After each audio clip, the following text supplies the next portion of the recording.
And now, The Bonfire with Big J. Okerson and Dan Soder. I'm just going to go ahead and say it. It's hot in this room. Already? I hate to start with a complaint, but it's hot, and it is not packed. Yes, it is. I mean, capacity. Odyssey of the Mind. Yeah. Theater of the Mind. Damn it. Odyssey of the Mind was a It was for competition weird I kids. did. Yeah. Weird kids? What? I was in it like 3 times. Why is that weird I don't kids? know. Odyssey of the Mind, my friend Scott, the Do you captain. think they were just telling us that we were the smart kids? 'Cause Yeah. I'll tell you what. I don't think it was. When you get to leave school for Odyssey of the Mind, Like on one day, right? one day a week, but when you got to leave, it was very like play with blocks and color shit and computer stuff. I never understood what it was, so I just made fun of it. It was always You were a thing. stupid then. Okay. You almost made me think that I was stupid. What, You were for doing stupid for Odyssey not of the being Mind? Odyssey of the Mind. I didn't get asked to take an Odyssey of the Mind. I had to make a simple machine. Welcome to The Bonfire. La Bonfire. The Bonfire. Comedy Central Radio, Sirius XM 95. I am Gross Tet Daniel. Yeah, and I'm just Gross J. Okerson. Gross Jokerson. We are live from the Soprano Room C. Capacity crowd of 7 or 8. That's Eight? fine. 8. That's fine. 4, 5, It's definitely 7. odd. 7.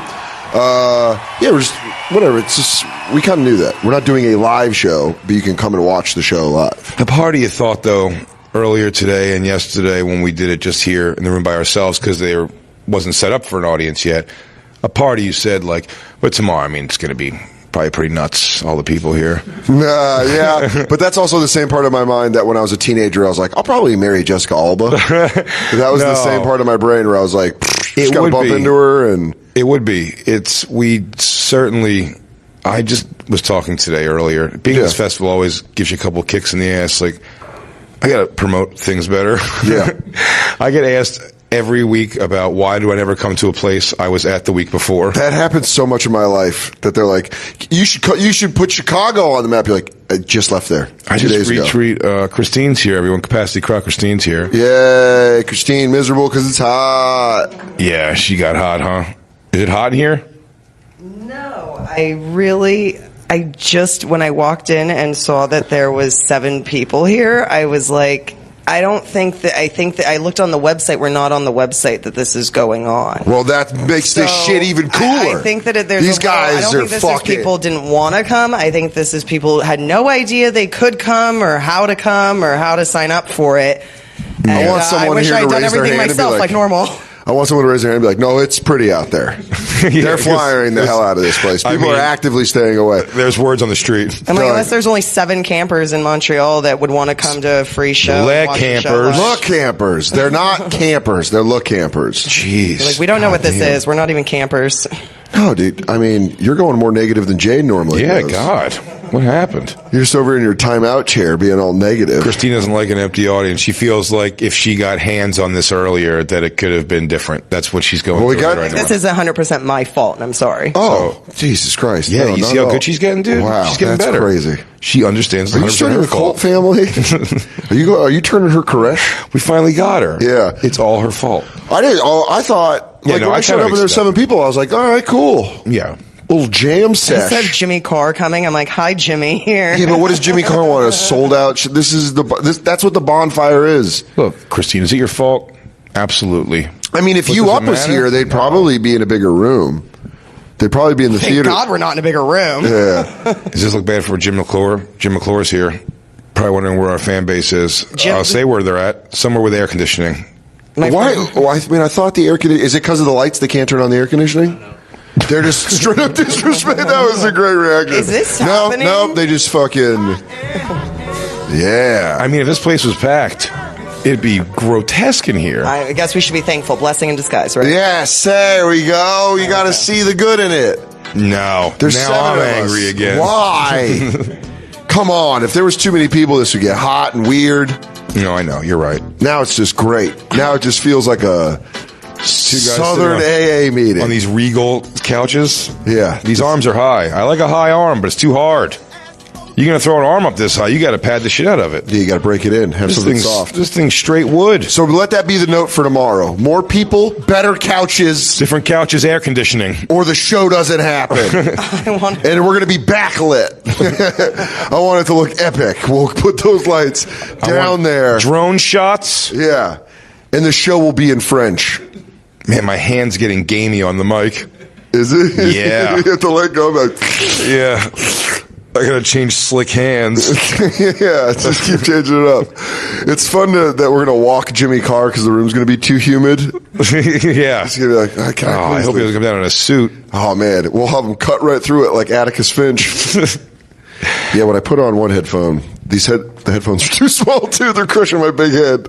Yeah. But that's my mom's fault for drinking in the second trimester. French they only think all portions are small. Their heads, everything. What? They don't make big size headphones. The French Canadian? No. That's why I'm gross tet.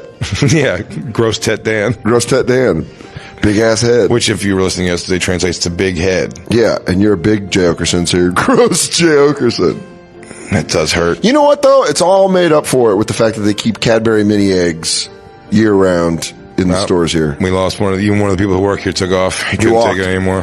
He goes, fuck this. I'm going to go take a walk. I'm going to go watch a guy in a polar bear costume dance in a top hat. Whimsical French shitty comedy happening outside. Oh, dude, the worst was I was in this mall and they were having kids it was kid French comedy. Really? I'm not lying. Graham K will back this up. They were bringing cigarettes. They were bringing the kids up. They brought them up to a Michael Jackson song. No shit. Just seems a little insensitive. That's odd. Seems like they don't really pay attention. Yeah, it's certainly odd. Yeah, it was crazy. Every time a Michael Jackson song, or did you one see kid one go killed. I just only heard one song. Kid killed? Yeah, I mean, one kid I saw two bombs and one like, all right, kids doing it. Didn't know what they were saying. Don't you want the translation to be something really foul? Yeah, just dirty, or just super racist. Not even dirty, just like crazy racist. Crazy racist, or like super inappropriate. Like, I'm looking forward to fucking my teacher, and you're like, who wrote that joke? Yeah, who wrote that joke? Keep it going. And it was I got French. some homework for you, Mrs. Johnson. Au revoir. I wish I could have had it translated because I wanted to know how they're bringing them up. I hope it was one of your bits. Like, you stole a bit from you? I go, I fucking know that one. Yeah. I know that one in fucking French. Stolen bits. Fucking kids stealing bits. I see him do that. He's like, Miss, have you ever... He's doing your act. He goes, Miss, have you... Oh, we're here for the Little Miss Joke Thief pageant? Yeah. Oh, this is what they do is they find an obscure comedian on the internet and steal one of their jokes. You go, that hurts worse now. We always figured they'll never find out because where are they going? What are they? Who watches a Comedy Central hour? And you're like, what? We don't... I worked real hard on that. Damn, man, that was years. What? And the kids just steal the jokes unapologetically? So you said you think there's cum on these couches? Definitely. This room's been rented out by some Montreal sex party. I wonder if it's always in. Does this belong to the hotel? Yeah. What do you think? Sirius brought these? Like, we got to rent the truck. Our couches. No, but maybe they had to rent couches. I don't know. This feels like this is owned by. I know. Once I said it, then you backed away because you realized that's reasonable. Also. Yeah, you go. You know what? Maybe they could have rented the couches, and you went, "What is this, anyways?" It's you start doing that thing. You go, "This is definitely not so bad. That's custom made." I would say if I put my weight, serious thing, if I'm fucking on a couch, if I'm fucking on top in general, I'm never giving all my body weight ever. So you would never lay heavy down. Doesn't matter. That's not the problem. The problem with that, why I'm love my bed particularly, is I'm going to be putting a lot of weight onto very specific points. I'm doing a lot of supporting myself on hands and knees. You as do Christine twister. Shoves things up my ass. You do a sounds like I was describing. No, but when you're on top, I do, or just like knees, very like. Yeah, you have to go elbow. You have to put the arms on the weight on the forearms. Yeah, and I'm telling you, this thing here, when I'm. Let's say girl's on her back, laying across the couch. Okay. Not front forward. And if I'm getting in between her legs, when my knees are scooching in to get in, all that weight on the knee, something's cracking in this. I think you have body dysmorphia. I think you could do that. You could do that position now. You've lost enough weight. Oh, maybe in the break we'll try. Yeah. I'll take my back. Yeah, you take your back position. We'll do some gay sex to prove if these couches are sturdy or not. I actually had a funny idea because also we've never done the show live with people in the audience and live on air. What? Never. We did a live bonfire from the Village Underground. Live at 6 p.m. We went live? Yeah, it was one of the first times it was years ago we did a live show. Oh, yeah, now I remember. Remember you smoked cigarettes on breaks? Come on. Also, Why do you bring up the negative shit? The last time we were in that room, we were live. All right. Lou's really piling on back in New York. I always think it's interesting. I don't know why I thought that we've never had to read like live reads in front of an audience. It seems Terrified of it. That's all I've thought about all day. Really? No. That's great. Just quip. I go, hey, Christine, you mind sending me those live reads a little early? Just kind of want to get a do jump we on have them. live reads today? Where are they? God. How many do we have? 6. Oh. Can you grab all of them and fan me with them, please? What is the hotel? Has the hotel just been like, we're not turning on the AC? Yeah, they're trying to flush us out. You're not even in the program. Are we squatters? Are we just squatting in this room? And Jim's like, there's technically nothing there, so they can't do anything. Yeah. I mean, I guess do the show if you want to do the show. Yeah. We got Jay and Dan got arrested in Montreal for doing their show against the orders of the hotel. I'm getting under tit sweat. I feel it. I feel it happening. It's getting in my tank top. It hits the sweatshirt. I'm going to be upset. Jay's going to be upset. Jay, I'd say do a tank top show, dude. If you're down to a tank top, Straight up tank top show? How you guys feel You about want to peel that? down like Nick Cannon? 7 people, 6 dudes and a girl, and I think all the dudes are on board, and the lady looks The displeased. lady is not interested. Displeased in the thought of a tank top show. We don't know what's 1 or 2 or nothing, Christine. This isn't good Jacobing. Jacob. 3, 4, 5, 6. Yeah. Jacob, you're holding on to your job. How do you feel about Jacob, that? Christine says it's as easy as me and Dan just saying in our heads 1, 2, 3, 4, 5, 6, but that seems crazy, no? What? I don't understand what you're at. Christine just handed us 6, Dan? 6 live reads? Yeah. 6 live reads with there's not a pen number on it that makes me feel safe. Yes, dude, we're totally getting a couple that has no idea what the fuck we are. This guy's so curious. Come on in. Come on in. Oh, are they out there? You son of a bitch. Come here. I'm going to Instagram the empty room with a shame emoji. Don't stop it, Christine. Go upstairs and cut, then come back, and we'll get a good clean out. Yeah. Go let out the bad. Get the negativity out if you open up your arm a little. Maybe you stick your upper thigh. Go drip out some of that negativity. Jay and I decided we're also going to start coming. We're going to start calling coming dripping. Yeah. We decided My drippings were all over the place. Don't you hate when your own drippings get on the inside of your underwear? Pardon me, miss. I seem to have dripped on your lower back. But Jacob, what I'm explaining is, I guess that couple was not interested, huh? You actually physically waved them over and they did not come. Turned around and walked away. I'm saying she didn't make me feel. And then I know. give you the odds, and then Dan the evens, or I'll swap Is it. that an OCD thing? No, I just want you to feel secure. I don't Thank know. you. It does. It does make me feel secure. Now I don't know if I go first or Dan goes first. Jacob, I'm going to be honest with you. Doing the show in Montreal without you here, this feels like I left my security blanket at home. I know you'd love it here too, dude. It's so hot in the room. You could take off all your inside jackets. Oh man, you wouldn't be wearing your shawls. I would. You could leave your lambskin lined fucking hoodie at home. Disgustingly hot in New York, and I'm telling the 7 new members of our crew. Jacob wears 2 sweatshirts in fucking July. Not this week? Oh yeah. Was this hot enough for you, Jacob? What if Jacob came in like fucking straight OP, just some jams and a tank top, a loose tank top? That would be pretty badass. Oh yeah. Jacob's hairy muscle chest. Jacob. Yeah. Time to do some small talk with Jacob Patat. Was it hot enough for you this week? Do you want to know a cool story I found out about That's myself? not small talk. You blew it. You blew small No, talk, you're doing dude. good. I don't know how to do small talk. I told you. I know. I'm trying terrible to train at it. you. Let me be your small talk sensei. Get out. You gotta go, hot enough. Yeah, well, summer's almost over. You're out. Yeah, and I'll be gone before we'll be in jackets again before we know. There we go. One more try. All right, ready? Lou, hit me with it. I'm actually nervous. Small talk with Jacob Patat. It's hot enough for you, Jacob? Yeah. I don't know. No, dude, that sounds creepy. I don't know what to do. Jacob! I didn't have a second after. Yeah, I tanked. I didn't know what to do after. Yeah. Fucking locked up. Dude, Jacob just locked Yeah. up. He goes, yeah. Jesus, that was unsettling. Yeah, I Don't guess. know how to small talk. Nah. You sure don't, dude. That was weird. That was so funny. Yeah. But what were you going to say, Jacob, before that? The story. Well, you know, I've been firing. I was in Florida last week. Yes, hunting iguanas. We know. Yeah, I got my new guns. Sidearms. Yeah, so this is when I was a kid. My mom, her best friend was Josie, and she was married to this guy Kenny, and they would take us I would go with my mom and them upstate New York, right? And Kenny was like, I found out was like a good old boy from Branson, Missouri. Okay. One day, like he took me into the woods.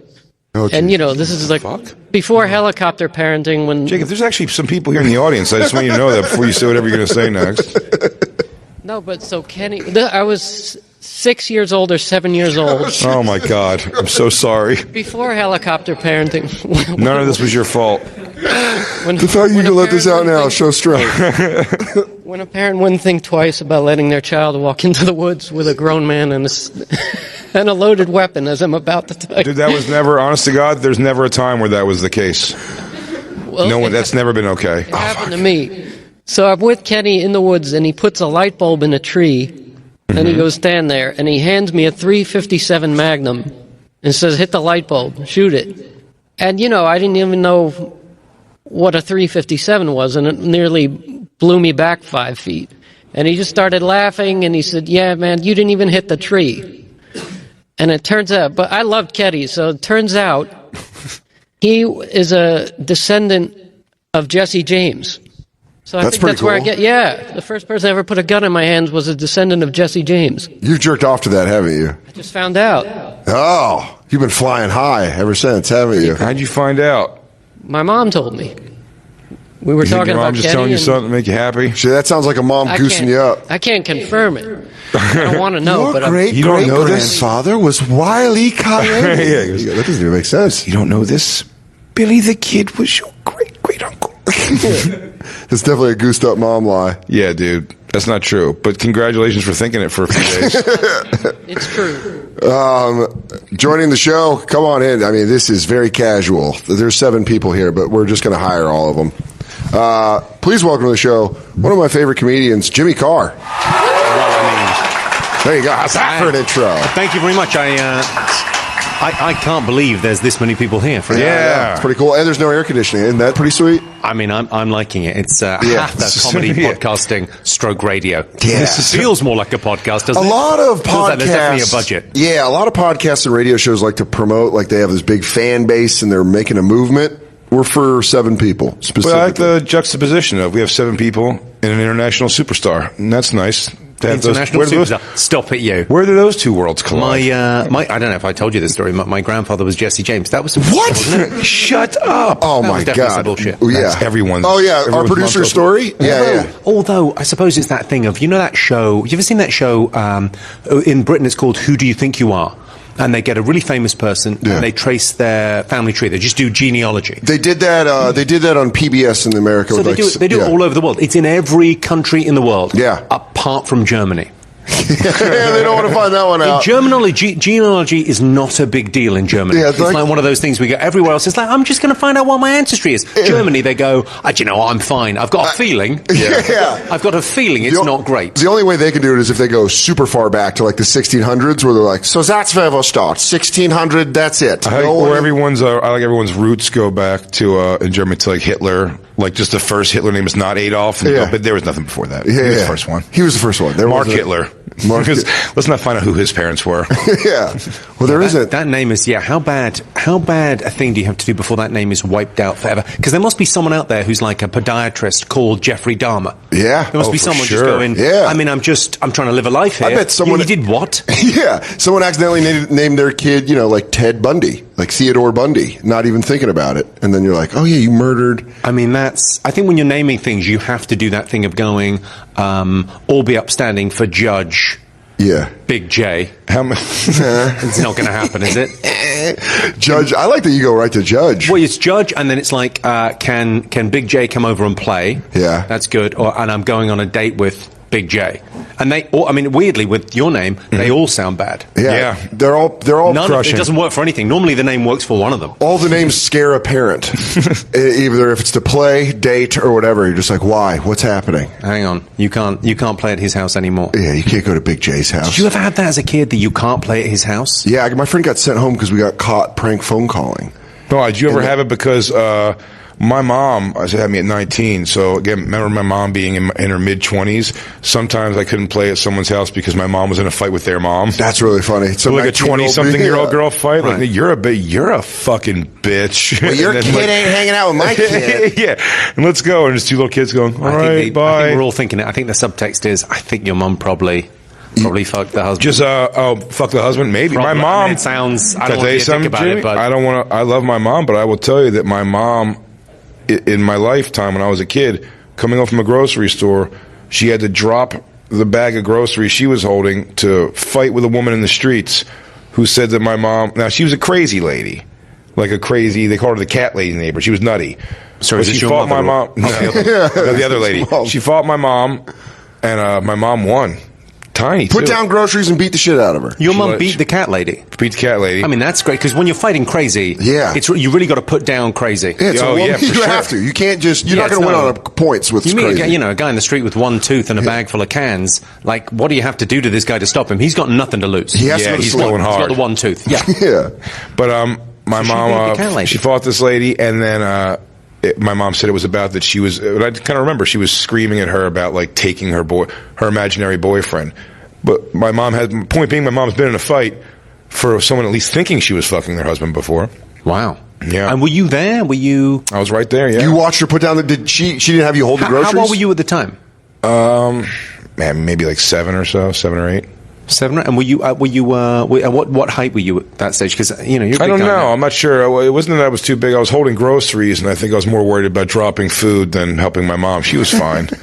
Did she Scrappy clearly? bra- scrappy Did she bra from dominate? Philly. Did she dominate the fight? Like the second it started going, were you like, and I don't got to worry. I think I don't have any fear of being like scared for long in that situation. So it must have been very quickly that she just got the upper hand. I think. Wow. It's like the old, that old joke of the, it's a Les Dawson joke about, I was walking down the street with my wife and I saw my mother-in-law and she was getting beaten up by 6 men. I mean, beaten, bloody. And my wife said, aren't you going to help? And I said, well, 6 should be enough. That's great. That's a great joke. Yeah, that is. That's. Is that in my head or can you hear that? You know what? We didn't hear anything. It's just in an empty room. What do you mean? We're just coming here to make Jimmy feel crazy. There's nothing. No, don't gaslight me. You're just walking out. You're like, I think I killed, but also the room felt small. The room felt very light. Have you did or have not seen your mom or dad get into a fight before? No, I've but seen my dad I've road rage before. Definitely. I've never been. I've been able to, or I had to stop hanging out with a friend because my mom and her mom got into an alcoholic fight, like an alcoholic argument. That's great. And then she's just like, "You're not allowed over." Oh, and one of my friend's dogs bit my face, so I couldn't hang out with him anymore. I always wondered what happened to your face. Yeah, a dog fucking snapped grabbed it, and then my mom took him to court, so that's why we couldn't hang out anymore. Were you on Judge Judy? What? Oh, no, it was just straight up insurance court Wow. in Aurora, Did you get a- Colorado. did you Kinda get a sweet payout? settlement? How much did you get? How much? $30K. For a dog biting your face. 48 stitches on my face when I was Really? Yeah, when I was 6 years where old. were the stitches? Where were the? There was like it started right Oh, here, yeah. and then it went all the way down here. Isn't that dog boy? Yeah. I mean, you really cannot see. Whoever the surgeon was, Plastic did not- surgeon. My mom worked in insurance, and the second I got taken to the ER, she knew doctors in the area, so she called her doctor friend. She's like, "Who's a good plastic surgeon?" Why are you doing the jerk off then? Oh, because she your mom knew. was giving hand jobs. Doctors fix your face good. She goes, "I'll suck you off. Yeah, Make Listen, my baby look all right." I'm gonna ski pole you guys, and then you get in there and help my boy. Yeah, they did. I remember them shooting Novocaine into my face. Wow. Like, super close to my eye. What age were you? 6? 6, yeah, right before Christmas. My first memory is a spinal tap. I think that might explain a lot. Really? Yeah, I got a spinal tap age 3. That's your first memory. Yeah, I can't remember, and I don't think you should be able to remember that far back. Yeah. And it's not really a memory. I don't think you really remember stuff from then. You remember remembering. Yeah, and it kind of changes every time. So you remembered it when you were 6, and then you retold the story, and you remember it when you were 9. Yeah. What else we got? We got other people jumping up. We got we're fine. Let's get involved. But yeah, a spinal tap going in. You remember that. You Yeah. remember like the needle going in your back. Yeah. Oof.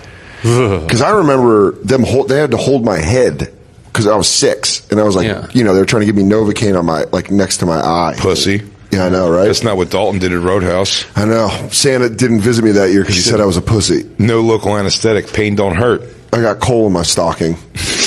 What if my mom was that mean? She's like, pussed out on that I surgery. picture, table. Jimmy, your parents were very prim and proper, but it's probably just No, me being they an idiot. were Irish. They're from Limerick, a town in Ireland called Limerick, which is also known as Stab City. Stab City? Stab City because it's incredibly violent. Also, Yeah. it has the reputation for being incredibly violent. So they're from there. They're kind of dirt poor Irish, generation or two away from being gypsies. Yeah.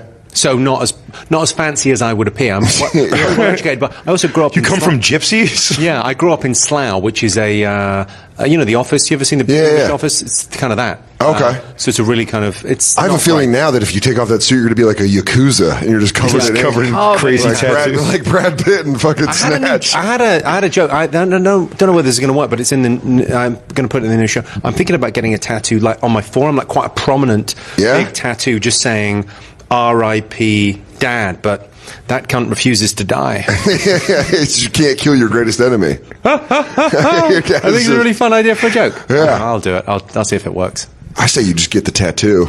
Just go full go. Jimmy, you're I think you've been to this festival every year I've been here and far beyond. I absolutely love it. I think it's that thing where you I get invited back, but partly I think it's because I kind of go to everything.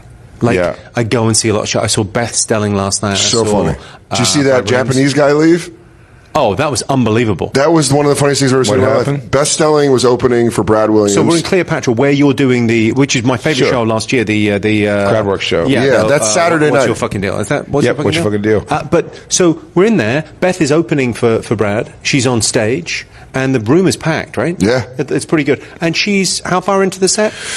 She did a 10-minute set. She was 5 minutes in, but it was a specific joke that bucked this guy because I watched it happen. So he just walks up to the manager. I'm standing at the stairs, the backstage stairs, and this old Japanese guy just walks up and he's like, you can't understand him. And the manager's like, oh, you want to go downstairs. You're trying to go to the strip club downstairs. So he thought, because the Cafe Cleopatra is above a strip club, and it's a strip club sometimes. So I mean, Beth had walked on in dungarees. I mean, basically the outfit of Super Mario. Yeah, she looked like Super dungarees Mario. and a red shirt. And he thought, oh, well, okay. I mean, there's, it takes all sorts. I could be wrong about this. It might be more insulting than you think, because I believe upstairs is a trans bar. Yeah. Well... So this guy was in he it. thought she was and he was upset when she didn't drop her Super Mario outfit and reveal her girl dick. Well, she does this joke about. I mean, I know I'm not up with all these political correct terms. Sure, girl dick is a term now. They're cool girl with it. dick. It's kind of weird. In the U.S., they're cool with it. You would think they're not with it. Yeah, you would are. think so. Yeah, chicks with dicks. No, yeah. It's a dude with tits. Girl with a dick. Dude with tits. But what's funny is Beth has a joke about getting eaten out in the bathroom. And like how guys can get blowjobs in bathrooms. She's like, if I want to get eaten out, I have to go get the koala station. It's a really funny joke. But she basically talks about taking her overalls off. And then she's like, that's the joke. So when she's done doing that joke, that Japanese guy was like, they're not coming off. Didn't hip it. Yeah. She disrespect my boner. And then he's walked downstairs and was like, there we go. He just walked out angry. Yeah. He couldn't believe Is that too good an impression of a it's Japanese a South guy Park. to be? Because it feels to me like that's a specific guy. Yeah, like that isn't like that's the what I want generic. you to think. It's not a generic. It's him. Yeah, it's him. It is it's a worn out traveler who wants to see. What did you call it? Girl dick. Girl dick. It's man, a strip club audience is still. It's great people watching. I never want to go, but it's always such a bizarre like. I suppose it's that thing where you're kind of looking the wrong way.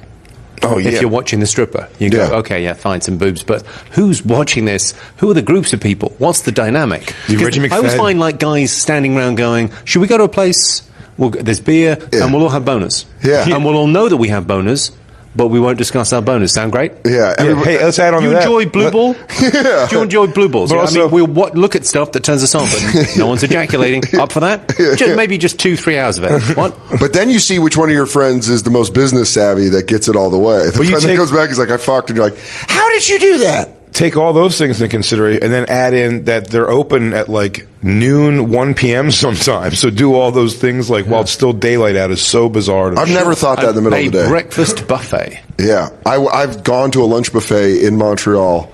Joe List was like, let's go to a strip club buffet, and we went. A strip club buffet. And here's the thing you don't think about the afternoon dances. They're there. They're in the dance. They care. They know that you're going to be their only private dance. Yeah, in the but their afternoon. downtime looks way too casual. It's really just like they look bored as shit. Have on wireless headphones. Afternoon strip club hangs. Well, the lack of professionalism in downtown strip clubs at lunchtime. Let's table this motion. I think maybe a political party could. This could be our ticket. You guys got to run on this. This is what we. I don't know if the Canadian government's got a glimpse of this yet. No, to even know what's going on. They, I think they shut down a bunch. Did you ever go to one up here? I went to one. Yeah, because you're supposed to go. I went for lunch. That was a thing in 2012. Right. Fucking baked ziti. Nice baked ziti from a strip club. That's exactly what we had. Of course we it had is. baked ziti, That's what every gross thing that you go to where there's not supposed to be food. I thought that was on the menu. No idea. Anything where there's supposed to be food, where they say there's going to be food at something sexual, it's 100% of the time baked ziti and a big tin of dinner rolls. Yeah. And pats of butter. I've gone to a swingers party and seen that before. Strip club buffets. It's such a bizarre. That's a fun diners, drive-ins, and What was the swingers party? What was the? Is there a story? Is there a? No, it's not that. My ex-wife was bartending. Got asked to bartend at it, so she was able to go. You can go fully clothed, and they let me go because I was like picking her up after my shows in the city. Were you bar backing? No, I just kind of they let me kind of just peer around. Like, as weird as that sounds, they let me just do that, and it was an odd night for sure. However, there was in fact a baked ziti buffet and like a bowl of Parmesan cheese with a spoon, just all kinds of things. Were people dressed or in robes going through? I don't want to be judgy, but the fact that you went to a swingers party and your only note is on the buffet and the lack of quality in the buffet says more about you than you know. Yeah. There was your priorities in life. I'm sorry. Went to a swingers party. How was it? The food wasn't great. Yeah. We were just talking more Service about the could have buffet. been better. Yeah. The swingers party. Have I told this on the air before? When the guy was banging the girl on a couch and everyone's in a circle. The couch that probably looked exactly like this. Very similar couch. And then on one of his heavy, long pullouts, most of the crowd noticed that his condom was covered in blood. And the whole crowd was going like, yeah, woo, and just went, oh. There's that record scratch moment, and everybody went, ah. And a little ketchup on the hot dog. And then someone went over. Went too hard. Someone went over and whispered to them what was happening. And then they 40 people in a circle watching, and they tried to do like a casual walk-off, like not all attention was on them. They just stopped fucking and were like, hey, where can you get water around here or something? Yeah. They go, how long you guys been here? And long enough to watch you fucking bleed on that dude? And then watching those two go through they weren't a couple even. They were coupled with other people, just fucking on display, I guess. And everyone, the rest of the night though was fun to watch individually, the two of them get more and more shamefully hammered. And just the girl ended up puking publicly. The guy was in a fetal position shell against the wall. But the ziti was dry. To answer the question, I love the fact the ziti was dry. He's telling this story in the third person, which I think is adorable. And then he threw up. You go, oh no. Sure. Then he threw up. And what do you think when he went home to bed? Did he ever cry? Do you remember if he had a cry? He goes, he woke up the next day, made some pretty decent waffles. The next day he called his mom though, and she always makes him feel better, I guess. What were you there when the lights went on at the swingers party? Like when they were shut everything down, last person leaves? Yeah.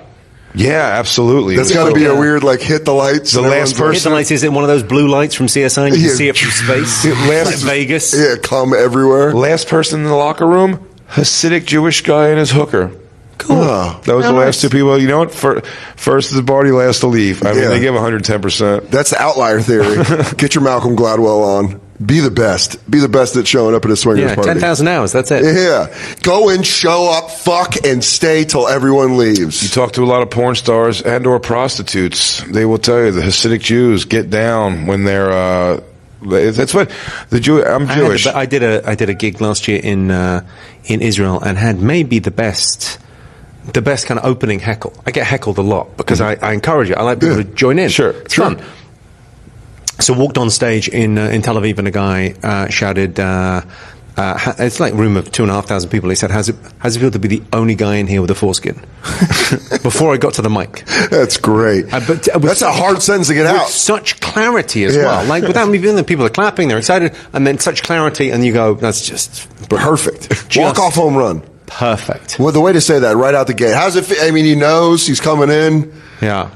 It would have been great if you were like, I think the best sorry, heckle bud. I ever heard. I don't think heckles at comedy shows count because no matter how funny it is, we're like, if something happens on Saturday night, late night in Cleopatra's, you're doing a crowd work show, you're expecting some funny shit to go down. I mean, like minimum, we're going to have a lot of laughs, right? It's 100%. It's a lock. But sometimes when it's a sporting event, I saw a thing at it was Queen's Club. Yeah. Okay, so I'm big into tennis. It's my thing, right? Sure. So I was at the tennis. It's the Queen's Club. It's before Wimbledon, and it's about 18 years ago. And a British tennis player who shall remain Tim Henman. Okay. And he's a great player, and I like him. I met him a couple of times. He's a good guy, and he was playing terribly. Okay. And you know when they do that thing when they're in this is I don't know what sports you follow, but in proper men's sports like tennis, they come in and have a little sit down and half a banana and think about what they've done at the end of their set. It's, it's classic in American they're gladiators. football. They're gladiators. Yeah, So we call those in, potassium timeouts. They have a little sit down and they think about what they've done and they have a little drink of orange squash and then they come back out and play. Anyway, he was walking in and someone, not me, another guy in the crowd shouted, "There's a bit of shit at the end of your racket." And he looked. And the guy went, "Not that end." And it was so perfect. I mean, to get him, that's almost like, it's funny to have a heckle that has a tennis reaction. You know, we're like, not that end. Like, he like got him 3 times. He's like, "There's shit on your racket." No, not that end. You're like, fuck. That would make me crumble. I'd be like, fuck it, motherfucker. Yeah, it's when they've got the confidence to do something where you have to react in a certain way for them to bat it. Yeah, it's the setup and spike. I said the heckle coming from someone. The tough one to always play is getting heckled from someone in a wheelchair, and not even heckling is the wrong term for it. When I've like not noticed that before a crowd work show, especially after crowd work shows where you're in it with them already. I got a friend who's a singer who did the. I mean, you talk about fucking up. He was doing a big gig, like a stadium-sized gig. Sure. And he was playing like a big hit of his. And he said, "I want everyone to stand up. Everyone stand up, like get in the crowd. Oh, everyone stand up. You, hey." And he looked over to the left and he thought it was like the corporate boxes, which it was, the corporate boxes. And then it was you fucking stand up. Why are you not standing up? Why are you not standing up? Oh, hang on. And like someone literally had to sort of shout from the side of the stage, "Yeah, they can't stand up." That's happened. And then you go, "Fuck!" I had one where I was bombing. That exact thing happened to Sal from Impractical Jokers. It was like a stand up, and like now it's like a joke like that. That person they did it to, it's become like a joke, and he shows up to shows. They have shirts that say, great. "I'm in a wheelchair" or something, or "I can't stand up," whatever it was. But that happened where you're like, I was in. It must be immediately deflating. When I was in Rochester, they have very bright lights on the stage, and I'm looking, and I saw the blue screen, and I was like, "Come on, man, get off your phone! What the fuck are you doing? Get off your phone! You're at a comedy show." So I was all like, "Well, you can't put your phone down." I listen, I'm doing all those jokes.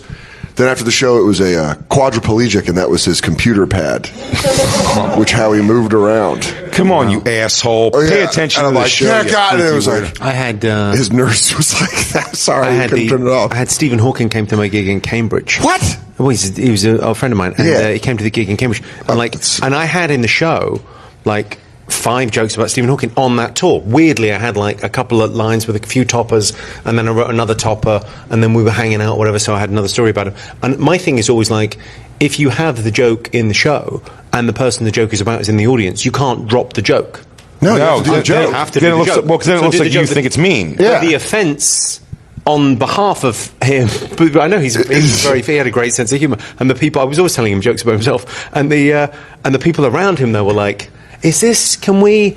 Yeah. It's like the offence on behalf... Like when you have... There's some guys in... it's Ipswich that I play where 2 tetraplegics come. Like, people in wheelchairs every single show. Sure. But tetraplegics, it's unusual because normally those people are fucking locked in. It's awful. Yeah. And when they come out, it's like, fucking hell, this took real effort. Yeah. Like 2 carers and the whole thing. It's like a big palaver for them to get out, but they come out but in Ipswich, they're in the front row and they're in beds. Yeah. And it's just, any jokes about disability is like, there's a weird reaction of people kind of going, are they...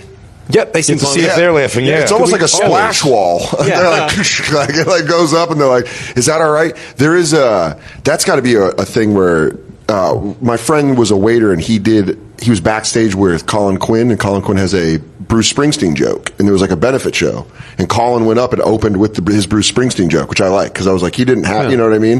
And it's him calling Bruce Springsteen a phony. So the fact that he did that, I was like, you have that's to just steer into it. You want? Did I tell you my Bruce Springsteen story? No. Okay, so I did this thing at Radio City Music Hall last September, I think it was. It's like a benefit for the American servicemen. And it's like, it's unbelievably fun. You kind of go there, and it's like a bunch of guys that have been horribly injured in the war and have got the greatest attitudes of anyone you've ever fucking met in your life. Yeah. And Bruce Springsteen's been doing it the last 10 years with his family. They've raised, I don't know what it is, like, it's so much money. But it's like 4 comics and Bruce Springsteen. Yeah. And for some reason, they let me play it this year. So it was like Seth and I'm trying to think, even Jim Gaffigan and Jon Stewart. It's a great lineup. Sure. And me and some British bloke for 10 minutes. Okay, great. So the evening's really fun. Bruce Springsteen is headlining. Super excited. I get to the venue. It's the Radio City Music Hall, but it's not the big room. It's the smaller, like the 4,000 seater or whatever is downstairs. Okay. 5,000 seater.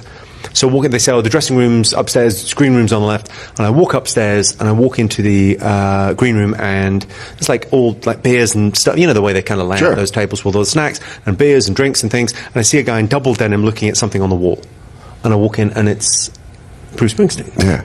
And I walk in, I grab a water, and I go, oh, hey, I'm Jimmy, I'm like a British comedian. I listen to your Desert Island Discs, and it's this show, you can get it as a podcast, where you pick your 8 favourite records. Sure. And I did the show about a month before that, and I listened to his, and it was like a game changer, and it's so beautiful, and he picks the 8 best records in the world, and we had a chat about it for about 20 minutes. Well, I really thought your choices were interesting on Desert Island. This, the Broadway show, this record. What's Thunder Road? What's that about? Just asking lots of questions. Yeah. Hanging out in the green room with Bruce Springsteen. Yeah. And as I'm chatting, I'm kind of getting comfortable, and I sit down on the thing, and I notice on the door's open, and it says Bruce Springsteen. I went, is this your dressing room? And he went, yeah. I went, should I go? And he went, yeah. 20 minutes in. 20 minutes of just listening to this insane English guy. I love it. Bold. You thought you were in a common area? I thought I was in the fucking green room. I thought it was like, God. cool. And he was very nice about it. I love that the water pickup. He must have turned around and be like, what the hell's this guy doing? This guy's got some confidence. I like seeing the sign and being like, is this like a thing? Is this you? Oh, yeah, man. Yeah, the green room's over there. Oh, all right. Okay. You got it. Yeah, So then the rest of I had to double down on it and was incredibly rude to him the rest of the night. Yeah. Every time I walked past, and he was like, I was going, what songs are you doing? Yeah. And he went, how many songs are you doing? 4. Have you got 4? You got 4 good ones? Yeah. You go, I'm a petty guy. I'm a Tom Petty guy. What do you Maybe do? do some covers. His Play something we perspective, know. his perspective of that is literally when he tells a story. He goes, some chimney sweep comes in and goes, "I'm a British comedian. I like your Desert Island thing." I was scared for my life. So. He goes, I finally thought the ticker went, and that was my guardian angel. Thought he was going to tell me my life story. I think he thought. Yeah, he thought I met a mentally disabled man. Yeah, you just walked in and you go, I was super. I'm nice your to him. best friend now. Bruce. Let's talk about the music you're taking to a desert island. I can't recommend that show highly enough. Actually, I'm actually going to download it. The Desert Island Disc. His one is phenomenal. But you go back through the archive, and everyone has done it. Really? Like you go back, and like Anthony Burgess did it. I mean, like everyone has done. Do you remember yours? What, the songs that I picked? Yeah. It's songs, or is it it's full songs. albums? It's 8 songs. 8 songs. And it's really. I changed them all like the week before because I picked like the coolest songs. I did this kind of dick thing of like picking the 8 coolest songs from the last 40 years, and then the week before went, it doesn't mean anything to me. I'm going to pick the ones that I like. That's what you gotta do. That's it. That's what I say. I wouldn't go for cool songs. I would go songs that make me happy, even if it's as stupid as like Hungry Eyes from Dirty Dancing. Like, it's just got to be, if it's 8 songs. Hungry Eyes? I get it, you got to lose a bit of weight, but really, Hungry Eyes? Yeah, also my eyes are hungry. Yeah. You're getting you ready for your fasting on the island, on the desert island. Yeah, What's the fasting on the desert island? Yeah, well, if it's desert island, you're going to be starving. Oh, yeah, no, sure. That music's going to have to get you through. You got to think about pick a book, food. you gotta- I don't think about Spear food. fishing? Which one of us would ever pick up spear fishing? None of us. We'd die. There's not a chance I'd get spearfish. So you listen to 8 songs? You know what, though? It should be called 8 songs to starve to death, too. I'm gonna basically what you do. learn how to spearfish. I'll tell you, because I'm never climbing a tree for anything. Ever. There's not a chance. I'll just never figure that out. Just a fat nutsack of coconuts. Yeah, just get my feet. I can't turn my feet in You think sideways. you're worried about climbing the tree? What about that The full tree. fucking Yeah. The tree's like, is he just trying to tear me down? What's happening? He goes, this tree just starts shaking off coconuts. I'm sorry. Yeah. Just take them. I was like that. They always use that as the fact, don't they? When people go, if you ever try and go in the ocean, we went to Hawaii on holiday, Yeah. and it was a vacation, you would call it. I mean, unbelievably beautiful place, can't recommend it enough. But went there, and they were like, you talk about sharks. Yeah. We had the thing where they always kind of quote that fact, well, more people get killed by falling coconuts. Well, that's also a day. I'll worry about that as well. It's not going to make me worry less about the sharks. I'm just adding that to the list. Oh, great. Now we got a whole thing going. We went there. We went to Maui, and we were staying there that 4 seasons, which is unbelievable. And we were chatting to like some cab driver. Are there any shark attacks here? Because we just got back from Australia. Any shark attacks? And the guy went, sharks. Yeah, shark. I know, I've heard of sharks. It's like Big Fish, right? Big Fish. Jaws, the movie. Right, am I right? Is that the right area? And he was properly like, oh yeah, no, I've heard of sharks. And then we asked the receptionist, and they went, shark bites. I think that's a myth, isn't it? Does that really happen? Googled it. 8 in the last 6 months. Oh, like the locals are so locked into They're this trying is to our keep you industry. out. They're going. that's so funny. They go. A guy went out and was like had his leg over the side of the boat because he was fishing. Just yoink, leg off. Shark attack. Is sharks like in water? She goes. My friend had a joke. My friend Sean Locke had a great joke about, sharks will only bite you if you're wet. If you know that, True story. Then we talked about the other day with when people say you punch a shark like to make it go away, and I'm like, who can punch you can't punch Underwater? in water. I think your punch is coming in so. Yeah. Then it Meanwhile, just a shark can just snap completely super fast at you. I couldn't understand how you could put any pressure. I think probably the running in a zigzag would work just as well. Yeah. Run in a zigzag. I was going to climb up a ladder. I think that would work. You maybe get the hell out of Dodge. climb a tree. I mean, punch. I mean, all of that stuff is just the lunacy of that going. I just love that they're advice. Nah, you're good. Just send you out there, yeah. Do you want to rent? You're just at a meat suit rental place. They're like, Yeah, that's their whole industry. better to ask for forgiveness for you losing your legs than permission to send you out to lose who's your going to legs. blame you? It's the shark did it. Yeah. Yeah, you can't blame another person in a shark I'll bite. tell you I what, find the that, coconut thing would You be. watch the Michael Jackson documentary? Yeah, of I watched the course, Michael over and Jackson- over again. And afterwards, people are saying, those parents were the worst. Those parents, I blame the parents. I blame the parents. I go, I think Michael Jackson has a little bit of blame. I mean, those parents weren't great, but also... They cooked a meal, but he ate it. Yeah. That's a very good analogy. They kind of I like set it that, up. yeah. They set it up, and Michael Jackson was like, just a little. But it is bizarre to have parents agree. We're like, no, you guys stay in the other wing. Me and your boy gonna be in here spooning. And that was the okay part. Like, you're just gonna cuddle with my son? Nothing gay, right? Yeah, and they're like, no. When they sent the family to the Grand Canyon and just left Michael alone with the kid, you're like, how is that? Yeah, but he sent him to the Grand Canyon and was like, now figure out how to get home. It was like he dropped him off somewhere far away. There's the thing, right? If I was a billionaire paedophile, and I'm not, I should probably state that publicly. Yeah. I'm not a billionaire paedophile, but if I was a billionaire paedophile, I'd have a fun fair in my back garden. Yeah. Now, what do you do being that you are a millionaire pedophile? Now, how do you navigate that? It's So just is not that much fun. You can dream. Do you have teacups? Dream big. Is it a smaller carnival ride? A more accessible carnival ride? Yeah, less fun animals in your backyard. He has a fun house and it's mostly dry fucking, but the snacks are decent. The snacks are solid. Yeah, that documentary was rough. That was a rough one. It really is. It's a weird thing, isn't it, where you know something, and I felt the same about that Chernobyl show. Did you watch that Chernobyl show? Yeah. Where you kind of think, I know what happened in Chernobyl. There was an accident, and people got hurt, and then it's a bad thing. And then you watch the documentary, and you go, you watch the show, rather, and you go, it's much worse than I thought. Yeah, they keep sending people Michael back. Jackson abused children. You kind of go, okay, Yeah. I'm not going to think about it, la, la, la. And then the guy tells you the detail, and you go, Yeah, it was the only one I can't also. unhear that. We were told about R. Kelly for a long time, and they just kept making hits, and it wasn't making headlines anymore. It kind of went away, and then he 10 more years. This guy got to go and do horrible things. At least 10 years. Yeah.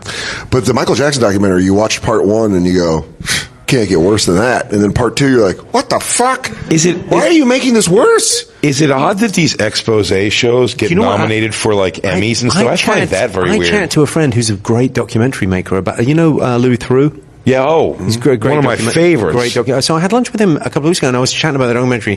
He said I said really heavy, and he was saying, I was saying, I think it could have been an hour.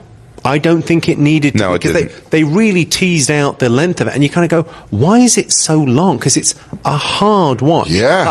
I'm never going to watch it again. Me neither. It's No, like you're yeah, never going to. you make it through once and you're like, it's exhausting. When Louis makes a documentary, Louis Theroux, you kind of go. I watch those every 5 I years. have watched. because I've you watched go, his with the Westboro Baptist He's just done Church the new a one. bunch. Have you seen the new one? No, with who? Unbelievable. With the Westboro, he won. He did back. another one. It's so fantastic. Oh, man, I mean, he's the best. he's just. It's a wonderful because it's. I love him because he asks questions but he's got a always kind of stillness. puzzled. But he's honest. Like he speaks his mind. Like I do appreciate He's that. just terrific.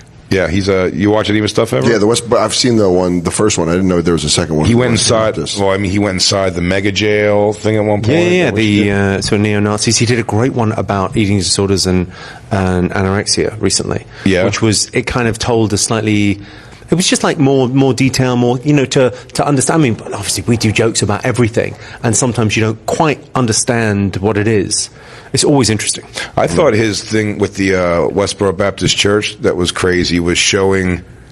You start to feel really like the biggest victims. The victims are who they go and make these families upset when they do it. It's the kids within of their the own people, group, yeah. because they have people going up and like throwing things at these kids on the streets. And the kids are still yelling out God hates fags. Well, they're programmed. And they're still yelling it out. And you're like, oh man, this kid doesn't, it's like, why is this kid now the kid's crying like a kid would when he gets soda thrown on him. And you're like, this kid's just being told what to do. Like they think they're disrespecting their parents. And if they you know don't what's do an it. interesting thing? We had a chat earlier about that idea that the reason I think Louis Theroux is so fantastic as a documentary maker is because he goes and talks to people who he does not agree with. Yeah. And you go, in the society of sort of polarization that we live in, I think people are so hungry for going, well, no, I like the idea of someone going and talking to someone that they are diametrically opposed to, and there's a humanism to it. What's the one that you were recommending to me? The Muslim woman that goes and talks to White Pride. White right. White right. So that you go, yeah, fine. I was just saying White Pride. You know, those that thing of like going freedom of speech or whatever. Let those people spout their nonsense. And, Yeah, well, there's but at least listen to it. When you watch that documentary, you see her kind of treat these people that usually are used to being, combated with, just because they're on that frequency. But when you take them to another frequency of going, so your argument is what? Yeah, and she's great in the documentary, and she gets one guy to kind of relax, and then you see that he doesn't believe in any of it. He's just like, I don't know, man. I just thought the haircut was cool. Yeah, he really is kind of like, we have a drop from it where he's like, I won't break bread with a Jew. Yeah. But it's, really, and then a lot you find of out 6 months later he's in a black church. Yeah, find and, that's then, the and then thing. you go and hang with Jewish people and you try their bread and you go, this is delicious. Yeah, the this is some challah bread. tasty months. God damn, take our savior. bread, yeah. Oh, That's good French toast. Right this there. is good. This is good for French toast making. What time is it? Do we have to take a break? I know we have these ad reads. We have these ad reads. Do we have an ad? We've got We have- a oh, lot of Jesus. ads. Should We are advertise late that? for Why don't we ad advertise reads. something? We Let's will advertise a bunch Let's of advertise stuff. a couple things right now. Jimmy, terrifying news. Do you know your teeth move as you get older? Yes, yeah, I wear like one of those mouth guards. What do you got for me? Well, if you want to get them fixed, the last thing you want to do is wear braces as an adult. You feel like an idiot. That's why I'm happy to tell you about Candid, the clear alternative to braces. Oh, sorry? Candid has an orthodontist who is licensed in your state, create a treatment plan for you, and it even has a 3D In my preview. state? Yeah. in They your don't know state. where I live. But if you have to Oh tell yeah, them. no, we gave it up. We gave it Yeah, up. yeah. We collect everyone's so hang on, information here. they've We're got an data orthodontist. mining. This might be the longest ad read you ever do, but That's they've fine. got an orthodontist in my area, and he can do what for me? Yeah. He has a 3D preview of what your final results are going to look like. Candid is one of the clear braces. A 3D preview. It sounds like he's got an app on his phone. I mean, Yeah. It's science. Okay. They only use experienced orthodontists. And by the way, some of these other things use Experienced? dental professionals, they tell you, which Yeah. is in quotes. yeah, dental professionals. This is actual orthodontists. I don't like it when the people do the Botox that aren't the doctors. Yeah. You know, in France, you've got to be a plastic surgeon, a qualified surgeon, to give someone Botox. Really? In America, you could be a dental assistant and do it. It's the equivalent. It's like the air hostess flying the plane. I gotta tell you, I was thinking about The getting insanity. it. I was thinking about getting it in armpits for armpit sweat, and I Please. was prepared to go to. I'll pay for it. I was prepared to go to just like a lady in a room somewhere. I don't know why. Is it that dangerous? I shouldn't do that. Well, I think for the armpit, I think how much could they fuck up your armpit? Yeah, I'm gonna get a droopy armpit. I go, have you seen how young Have you seen- Jay's armpit Have you looks? seen Big J? His armpits Sexy suck, ass man. armpits. Yeah. You smell delicious now.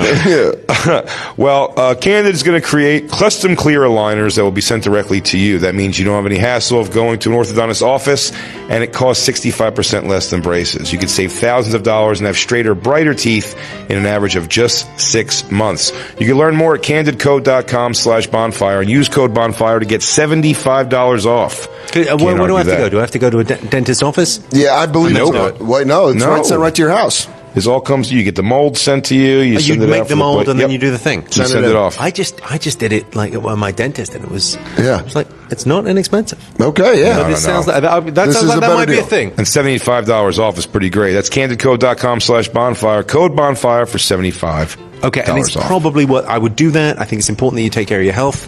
And I know America doesn't have great health care. We don't. Take care of your teeth is important. If you can get past the fact a guy with really shitty teeth has just told you to do that. Yeah. No offense, once again. Where we excel in America is our dental industry and our movie industry, and Sort of Trust. Oh, See boom. that? Starring Mark Good Maron transition. as cynical pawn shop owner who comes into possession of a sword that, to a network of deranged conspiracy theorists, proved the South really won the Civil War. Anchoring a hilarious ensemble of peak improv comics, Jay, some of your favorites: Jillian Bell, Killer. Kayla Watkins, Beast. John Bass, Toby Huss, Shut up. and Dan Bacadal. Hassan Bacadal. You didn't have. I was not interested until the last one. Yeah, right? You got me at Buckingham. Yep, he's in. Maron gives perhaps his greatest on-screen performance to date, and what critics are always calling Mark Maron's greatest on-screen performance To date. Wow. And he's going Now. against Toby Huss. Yeah, try that. Improv Try to legend steal the Toby ball and Huss. score with that. And they're saying he has one of the best There's a lot of monologues. hustlers in here, I think. Yeah. Any hustlers? Yep, big Huss fans. Huss heads. Any hustlers? Where are the hustlers at? Yahoo-ha! From award-winning director of Hump Day and Your Sister's Sister, and featuring an original guitar score composed and performed by Maron, That's Sort pretty of cool. Trust finds not only humor but real Whoa, humanity. whoa, whoa, whoa, whoa. A guitar score composed by Maron. And played Yeah. by Maron. I'm out again. Ah, I'm out. I dude, was he in. wails. I'm out again. Is there another sentence? He wails. Sort of Trust is in theaters now and on demand. Okay. With Mark Maron and director Lynn Shelton appearing at select screenings. I think Mark Maron's one of the most interesting kind of performers and dudes that I know, because I knew him like first about 15 years ago. Yeah. And I feel there's something about his age that's so perfect. Yep. Like, you go, he must have made no sense in his 20s. Yeah, just those deep Like irrational zero guys. sense. And He like did. in He his just looked 30s, troubled. He looked always like troubled when Just he was like, young I don't know comic. what he's talking about. There was always an element of get off my land. Yes. And now when I see him, I just go, yes, of course, you're brilliant. Yeah. Because everything's come into play. Like, he's got older and it just suits him. Yeah. His mustache makes sense. It's all Everything. The gray, the whole look. It's the just gray you go, excels oh, yeah, it. of course. Visit sortoftrust.com for details. I think that was a good read.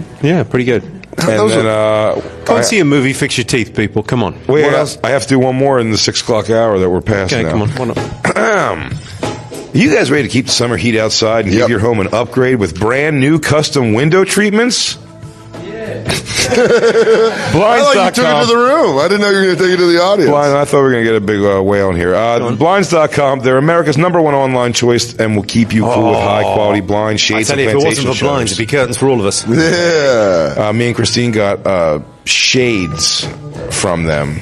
Shades, full blackout shades. You put them on, Shades. it's like a vampire's now, okay, lair. now what? Throwing the shade. vampire, the blackout is everything. If you can get the full blackout, Yes. I've Yeah. got the 95% blackout, and I am not happy. Not No, happy. you want the full. I want the full. I want the full. I want it to be like a you're protecting sensory yourself from a purge. deprivation. Yeah.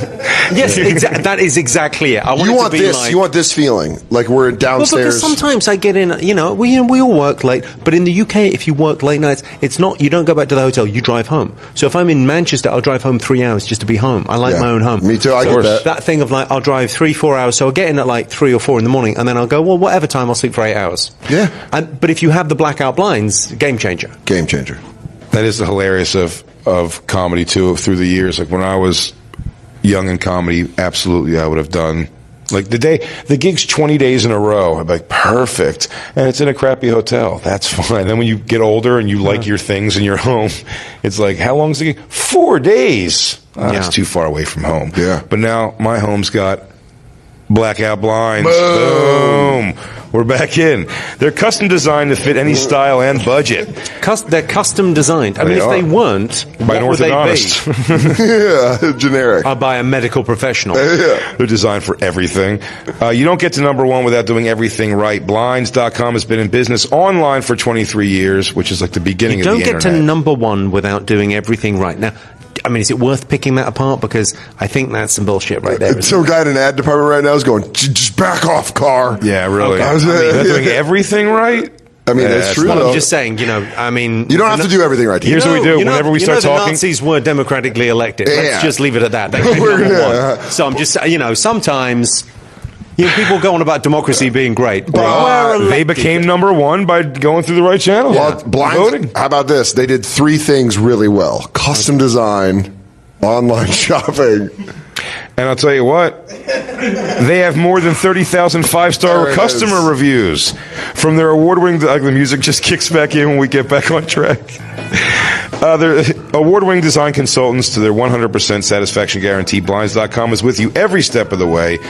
Plus, every order gets a free online design consultation and free shipping. Go to Blinds.com right now and save up to 40%. 40% Plus, you save not nothing. That's a you know lot. what? I think this is a terrible movie, but there's something about that bass in the background. I'm going to buy these. It's nice, yeah. It's good. It feels good. Plus, save an extra $20 on top of that with promo code COMEDY. I might go and watch an old episode of Seinfeld. Yeah. Right now. That bass is Give us insane. It does sound like friends hanging at a restaurant music. Go to Blinds.com for up to 40% off, plus an extra $20 off of promo code COMEDY. Blinds.com, promo code COMEDY. Exclusions, rules, and restrictions may apply. Jimmy, can you hang out with us still for a little bit longer? You don't Of course, have to go, do you? Let's take our first break, and we'll be right back. We're hanging out at the Just for Laughs Festival. It's the Bonfire. Packed. So packed and hot in here.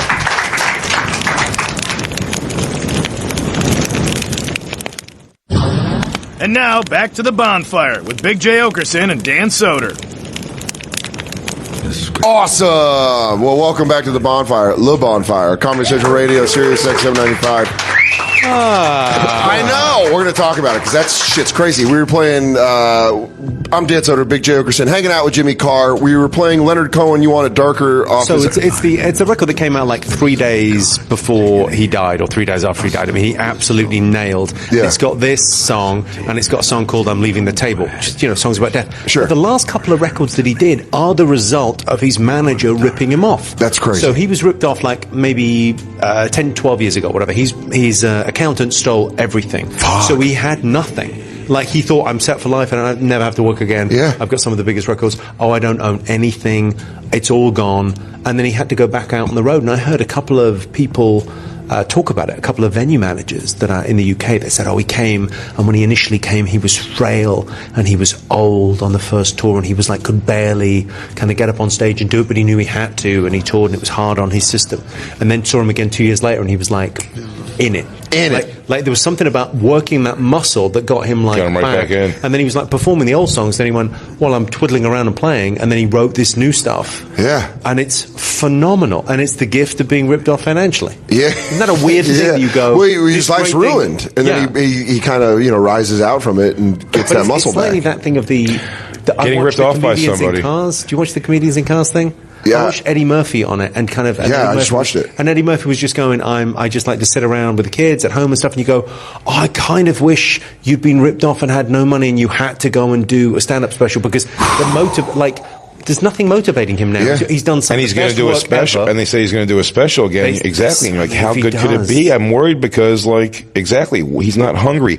I think he rarely might trust. I think he might be hungry. I think the thing that might kick in for him, I'm hoping, is the reputation, the hunger of Yeah. going, oh, I'm one of the greats. If I do something that's even mediocre, people will go, was he really all that back in the day? Will we just... It was the leather pantsuit? Yeah, was it timing? I mean, he's amazing. Yeah. I'm worried it could do that, though. I'm worried that it actually could bring that kind of a thing up. Like, not Has anyone people messed step up away. their- He only did comedy for a crazy short amount of time. But it's When like you talk Guns- about the Beatles. You know that crazy fact about the Beatles where, you know how old George Harrison was when he left the Beatles? How old? 27. Jesus. Yeah, and that's just all the things. That, You go, well, I mean, Yeah. good luck with that. But I mean, even things like The Doors, Jim Morrison dead, Yeah. 27. It's like everyone. Like, Yeah, but something about like you talk about coming back and kind of ruining it. They saved it, but do you remember when Guns N' Roses finally released Chinese Democracy? They were like, there was a built-up album of Yeah, like, at least it was like fine at best. But that's the thing. And then you came out, you're like, this sucked, and then it sucked again when they went on tour. But then when they toured with the original band, they got it back. It was huge. It was awesome. But the thing is,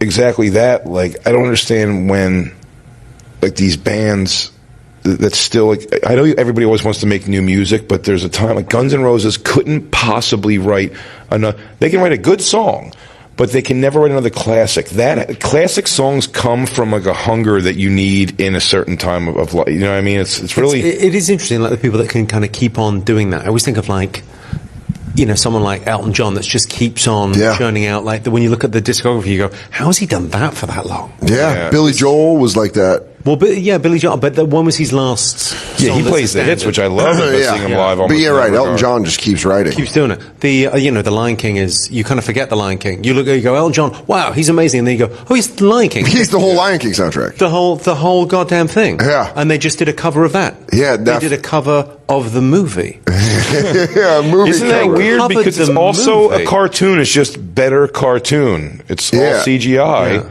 That's why I'm not understanding. Like, listen, I don't know. I don't want to watch a movie of a guy wearing a fucking a lion face either, like with people, I guess, in it. But it is like odd. Cats. Did you see the It Cats is odd trailer? but it is odd. Someone had a great joke about that the other night. They said haven't it's seen like it. it's like a regular. Someone made a regular movie and then put a Snapchat filter on it. Yeah, that's really funny. not mine. One of these new acts at Yeah. St. Catherine's did it. And what a great fucking joke! Yeah, that's a great. Is that what joke. it looks like? It looks fucking weird. I think it looks great. Really? I think it looks great because it doesn't look like anything else I've seen. I know Tom Hooper a little bit, and I know Okay. Andrew pretty well. So, like, I've got a dog in the race. Yeah. Okay. All right. Not a dog in the race, a cat in the race. Well- but I just think it looks like nothing else I've seen. I go, that'll be something different. Yeah. That'll be like, that's a weird. I mean, it's a weird idea when he did it. When it's based on a bunch of poems about cats. People forget when the musical first came out, people went, Andrew Lloyd Webber, oh, he's lost his mind. Because I have my next masterpiece. Oh, it's about kitty cats. It's a T.S. Eliot wrote a series of poems about cats, unrelated, no narrative arc. I've done a narrative about cats. Like the people that invested in that must have been like the first people to try crystal meth. They're up for days, and they go, this "This guy's." I'll tell you though, He's Barbara onto something. Streisand singing "Memories" will definitely bring tears to me in the right situation. Yeah. I'll always thank Cats for bringing that to the world. God love you. You've got such a lovely heart. No, He yeah, does. come Good on, old what a heart. wonderful I think that song. movie. It's a weird thing with that movie where it's a bit like Titanic. Remember Titanic before it came out? People went, "Oh, this is the most expensive movie ever. It's going to be the biggest disaster in movie history," and that's so forgotten. Once the box office comes in the first weekend, people go, "It's great. It's great. Kind of works." This is the best. I don't movie. think Cats is going to do that. I don't think it's gonna do maybe. great. I don't know. I would predict it's going to do the business because there's people of a certain age that will go, "That's a surefire night out." I saw that on Broadway 20 years ago. Sure. Cost me $150. What do you want? $15? They made a second Mamma Mia movie. Yeah. They made a second Big Fat Greek Actually, Wedding. He said the cleverest thing I've ever heard about bands getting back together. I think it was Bjorn from ABBA. Because someone asked him for the millionth time, are ABBA ever going to get back together? He went, people don't want ABBA to get back together. They want to be 17 again. That's great.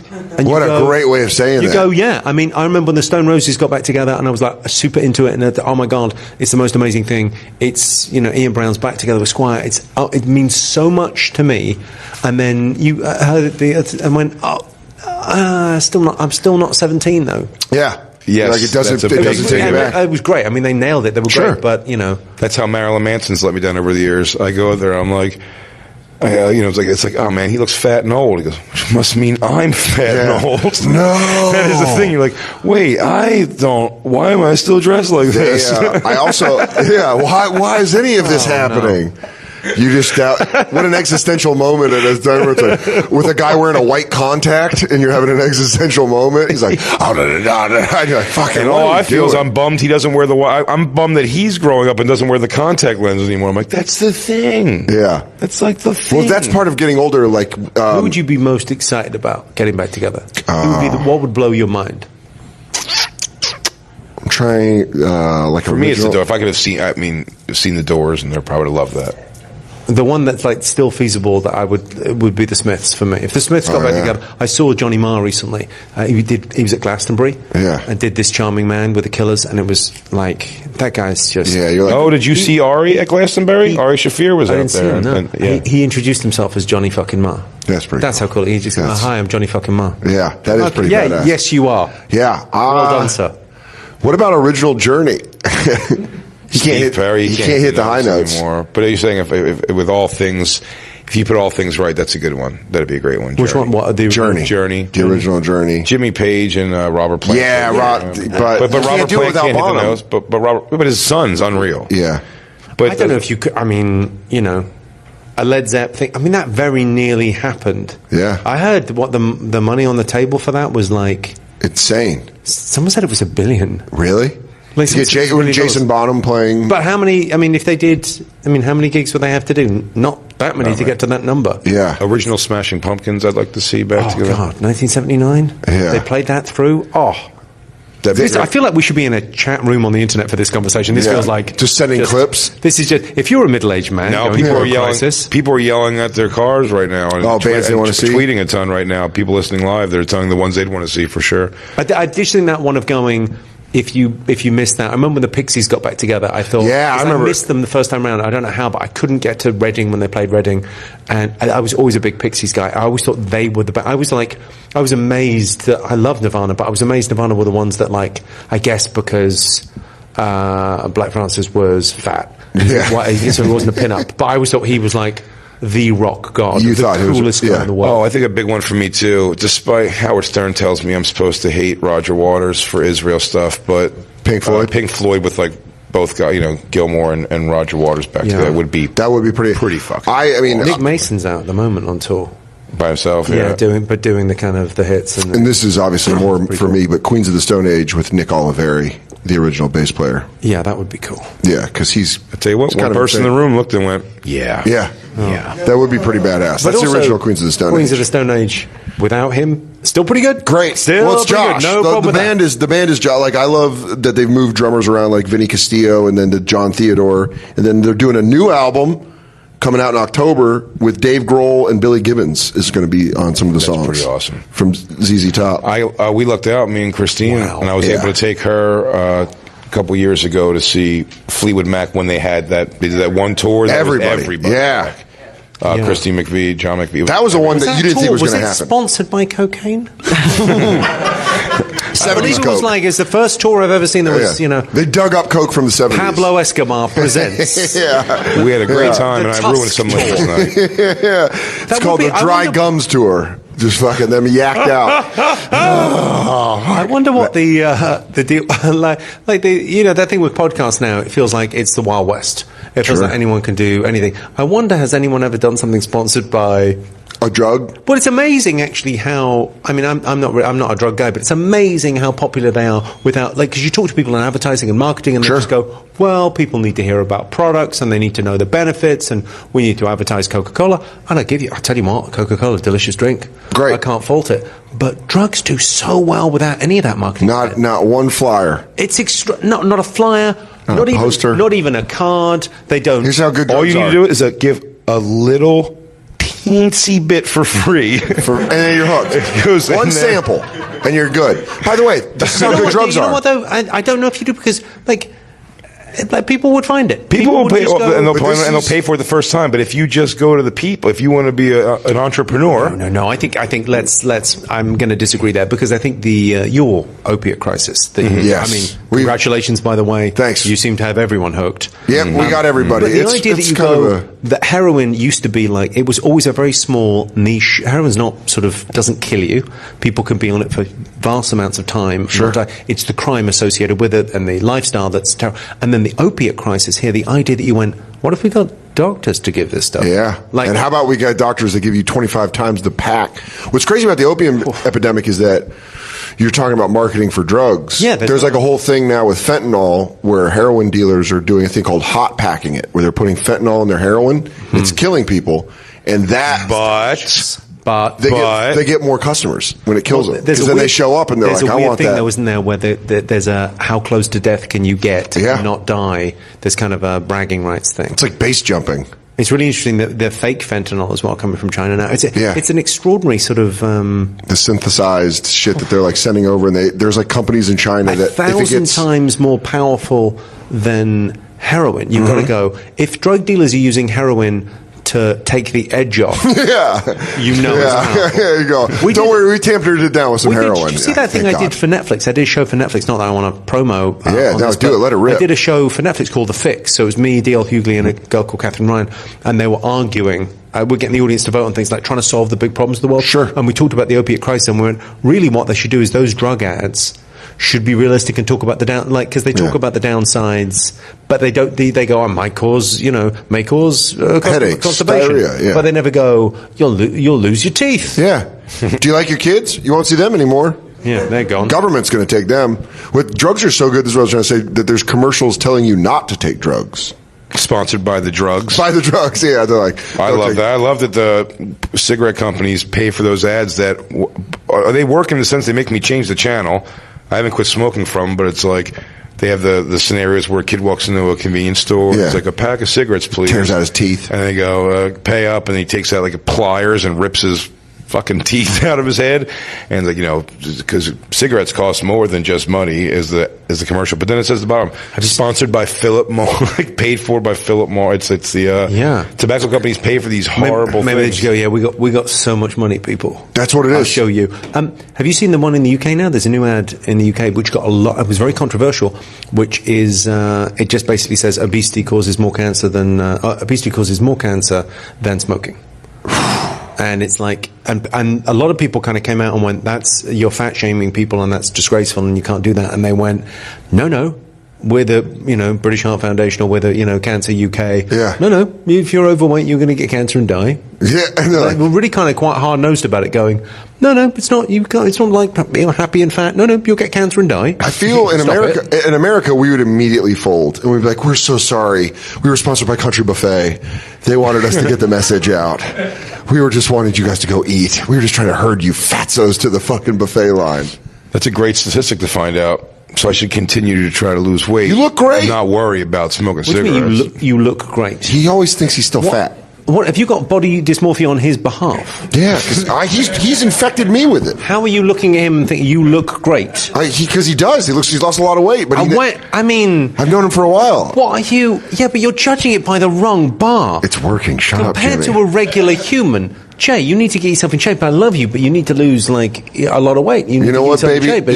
You're good. You want some chocolate? I'm an American mom. You need to give up smoking and you need to lose weight because it's something of like there's a cutoff point in life where you go actually long term. Yeah.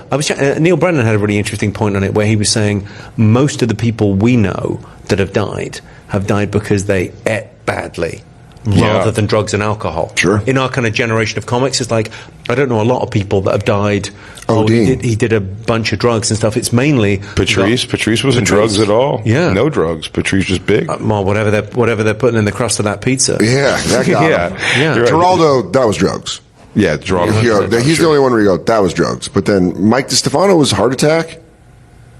And he was like a heavy guy, heavy in the middle. Yeah, the worst kind. William Stevenson, heart attack. William Stevenson had a heart attack. Yeah.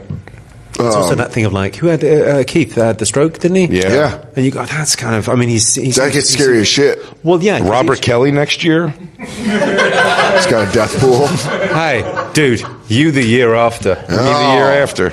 But that's more sadness. Don't you put that on me. Put that evil on me, Ricky That was Bobby. sadness. Bobby Kelly's got the best bit about. I think the best bit I've heard anyone do about being fat, where he talks to another fat guy in the audience and goes, "How many are you on now? Yeah. Like, how many fats are you on? How many fats are you on? Because he's lost it, put it back on. Lost it, put it back on." He talks about. Do you remember that routine he did about hiding the sweets in the cupboards? Yeah. He's like a heroin addict. You hid the candy in the top, behind the thing. Like I'm really. That's going to stop me. Yeah. He talks about his wife sucking on one Hershey Kiss, and it's like, that's a thing where it's a different generational thing. Because 80s, all the comics died of coke overdoses. 90s, I was joking around about Keith, where he's like, "Your generation doesn't have any Me Too's," and I go, "Yeah, because we watched you guys sexually harass all the waitresses." We're like, "We're not going to do that. We got to work with these people." You remember he's dead now, but Craig Glazer, he had a thing that the waitresses had to sign at his Stanford and Sons Comedy Club that they wouldn't get upset if they were. They always put it by the comics, like you're in an environment where the comics might squeeze your ass or grab your ass or objectify you, and then he just had him sign that they wouldn't get mad or sue. So then the comics would be there as most normal people are and just polite to the staff. And if there's a flirtation, there's a flirtation, but and then he would just, every girl staff member, like jam his hand down like the front of their pants or whatever and squeeze tits. And it was insane to watch him do that, and he got girls to sign that letter. That's crazy. And we'd be like, we'd be like, do you care that he does that to you? And she goes, the girls would be like, yeah, but it's like, who is this guy? He's dead. He owned a comedy club in Kansas City, Missouri called Stanford and Sons. Kansas City, Kansas. I apologize. Shout out Missouri, keeping it classy. But yeah, he owned a comedy club, and he had this web series we watched called A Man and His Dog, where he just bragged about all the women he bedded while his dog sat there. No, that guy did it. Yeah. Oh, he also spent. Great. I've just. Let me see that picture. That's a great picture. What a great. That's him. That's a picture of him. Yeah, you could show the 7 people. You could just do it like a children's reading book. He would do that to someone who he just met. Yeah. I have one of my favorite stories with him was a girl. Maybe he's from Quantum Leap. Yeah. Because you always imagine the guy from Quantum Leap kind of he's from this time, yeah, and he's going back. But maybe the Quantum Leap guy is from the 16th century. Yeah. And he's going, yes, women, yes, the property. Conquer them. He got that little square thing from Attila the Hun, and he's just going around being like, that woman's mine. My favorite quote, I think, of all time is that William Gibson. You know William Gibson, the sci-fi writer? And he said the future is here, but it's not evenly distributed. Yeah. And you kind of go, well, around the world, that sort of behavior now, it's like almost like, I don't know how many years ago that was, but like 15 years ago, and you're kind of going, he's got women to sign a waiver that said they could be goosed at work. Okay, that sounds very strange. Yeah. And we can't imagine that now. He was covering his ass so well. So well. It was coming up. But you sort of go, well, that's going on right now, but in different cultures around the world. It's crazy you say that, because all I could think about during the Me Too era was like Saudi Arabia, just going like, what? Or like Iran. They're like, what? What do you care about your women doing what? Shut up. We're going to stone them to death. I mean, my thing is like, at some stage, like everything, so I'm a big fan of that Steven Pinker guy. Yeah. You know, the guy that wrote Enlightenment Now, and he's sort of saying, his whole premise is, everything's better now than it has ever been in human history. There's less violence against women now than there's ever been.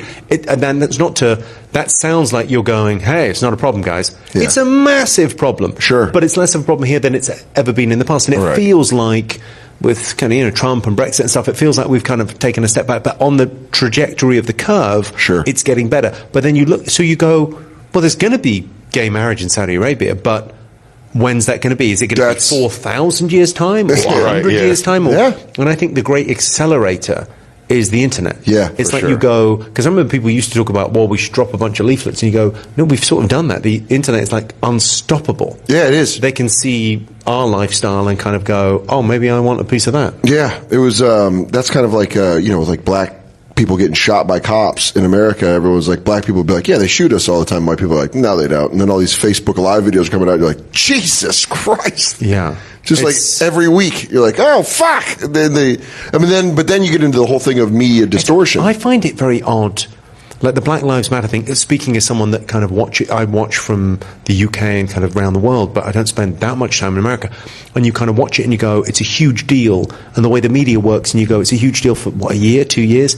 It never stops. Yeah. It's like in any given year, that could be as big a story. And some years they just go, it's not that big a story. Well, it's not, because depending on what else is going on. American media is very good at like the second a stove is open to take one of an old thing off the back. And let's heat this back up. This is a fucking thing again. What I think's crazy is the hyping up of things that go away so fast, where you're like, oh, they present it like this is life now. Ebola, when that was going around again, or whatever, a couple of years ago. That's just a 24-hour thing. Which is like, but they were like, Ebola everywhere. It was like, holy shit, everyone, Ebola is here. It's like, don't eat at a restaurant. You know what? Ever.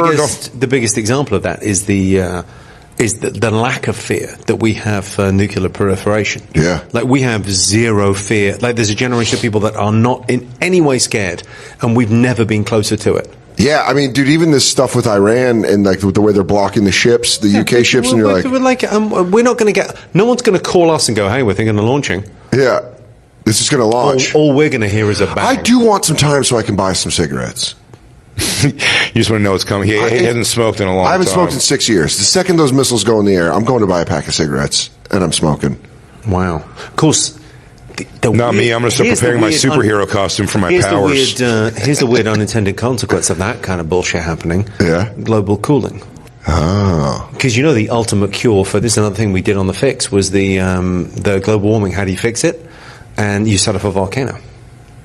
So that the ash cloud cools, cools the atmosphere. When Krakatoa went off, yeah. The ash cloud was so huge, the Earth cooled by 2 degrees. There was no summer in Europe the next year. So perfect. You could... That would fix this room. Yeah. Can we let a volcano go right now? Yeah. Oh my God, Mount Vesuvius. Please. Yeah, let some lava out. Well, there's apparently a giant volcano under Yosemite, which they always say if that does it, it'll wipe out like 80% of the landmass in North America. Yeah. Good, good. Life on Earth, it'll take a lot of life on Earth out, I would imagine. Yeah, but it's cooler. But Much no cooler. one knows. I don't know. New York's for all right. sure. I'm smoking cigarettes in a Do you know cool down what? I environment. can't help feeling that, I don't know. I mean, I don't want to put all my money on this, but Dwayne "The Rock" Johnson, surely him and Bruce Willis, I can't imagine they can't solve that. And Jason Statham? I think we got Jason Statham, I mean, it's not going to be easy. I think they're going to need some help with some other drivers. Vin Diesel. We call him up. Of course, will be involved. Hologram. What's his name? The other kid, Brian Walker. Oh, yeah, Paul Walker. Paul Walker. R.I.P. Yeah, Brian Walker, we'll always remember you. Brian Walker.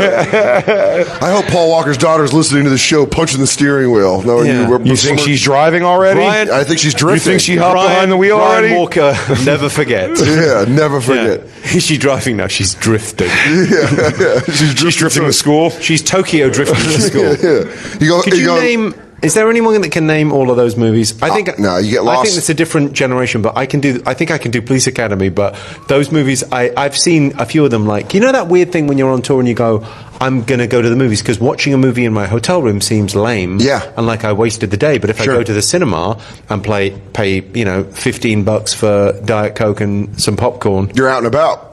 yeah, You've done what did you something. do? I achieved. Yeah. I'm killing it. I can only do I know like, Fast and Furious, and then it was Too Fast, Too Furious. Sure. And then Tokyo Drift, and then I don't know. Tokyo. I thought Tokyo Drift was 2, but it was 3. It was 3, I think. And then they're doing. Did you just look it up on your phone? There was you look it Faster and Furious. What do you mean? Christine's What do you mean? looking Did it I up. want you to? Well, fucking clearly. I mean, I feel like you're not even in this. I don't think we should pay him. Yeah. Well, he's out. He's the first person out, and he delivered a lot of great pins. So it's going to suck to fire him from our crew. Do you want to? Yeah, Sure, let's do sure. it. I want to hear them. We'll 'Cause I repeat don't them think as you say them, so I- people at home I'm can trying to hear. think what I've seen in this series. The Fast and Furious. The Fast and the Furious is number 1. Sure. Too Fast, Too Furious. Too Fast, Too Furious. Big J got that. Tokyo Drift, but there's one like before it called Turbocharged, which is a spin-off or something. It's a short. It's a short. I don't know. Probably. It's a short. It's a Oh, short. there it is. Brad Williams is in it. Yeah. Furious again. It's just called Fast and Furious. Fast and No, Furious. No, the. Big. That's big. Sorry, they just re-released. Because here's my idea, guys. I think we can make a bunch of money here. I genuinely think we can make $100 million. Small room, so everyone in here is a basement Everyone's investor. in, right? Everyone's you guys are all in. in basement Okay. investors. It's a sequel to Groundhog Day. Great. We do a new poster. Okay. We re-release Groundhog Day. That is so smart.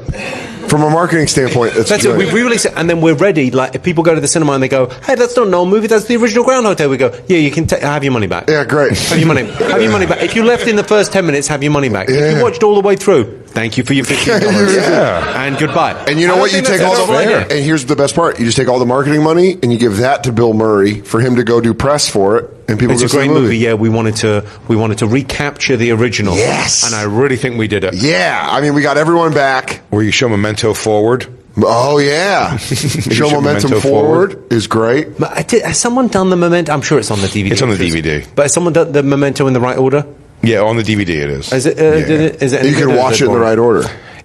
actually it makes the movie a lot less exciting. The way that it was done was perfect. I mean, okay, sorry, back to Fast and Furious. So What else you we got? left off at just regular Fast and Furious. Yeah, another. Although the gall of those... We were upset about it. How short was the ideas meeting for Fast and Furious 5, Fast and Furious, where they Yeah. just went, so what are we going to call the new Fast and Furious movie? You go, tire screech. Got it. You got it already. You got it. Just that. We cut the.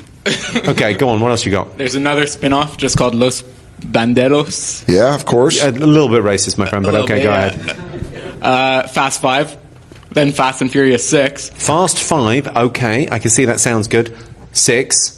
Yeah. 6 they called what? Fast and Furious 6. Okay. Okay, another short ideas meeting. Yeah, that was in and out.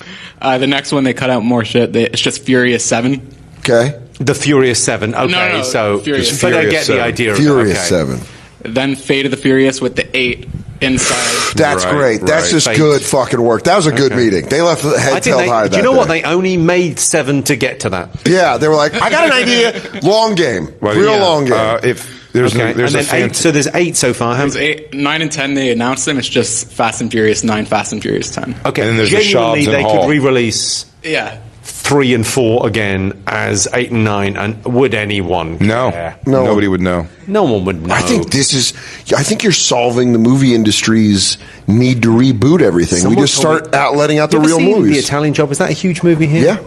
Someone told me a story. I heard What it. movie? The Mark Wahlberg remake. No, Is that I the one heard we're a- talking about?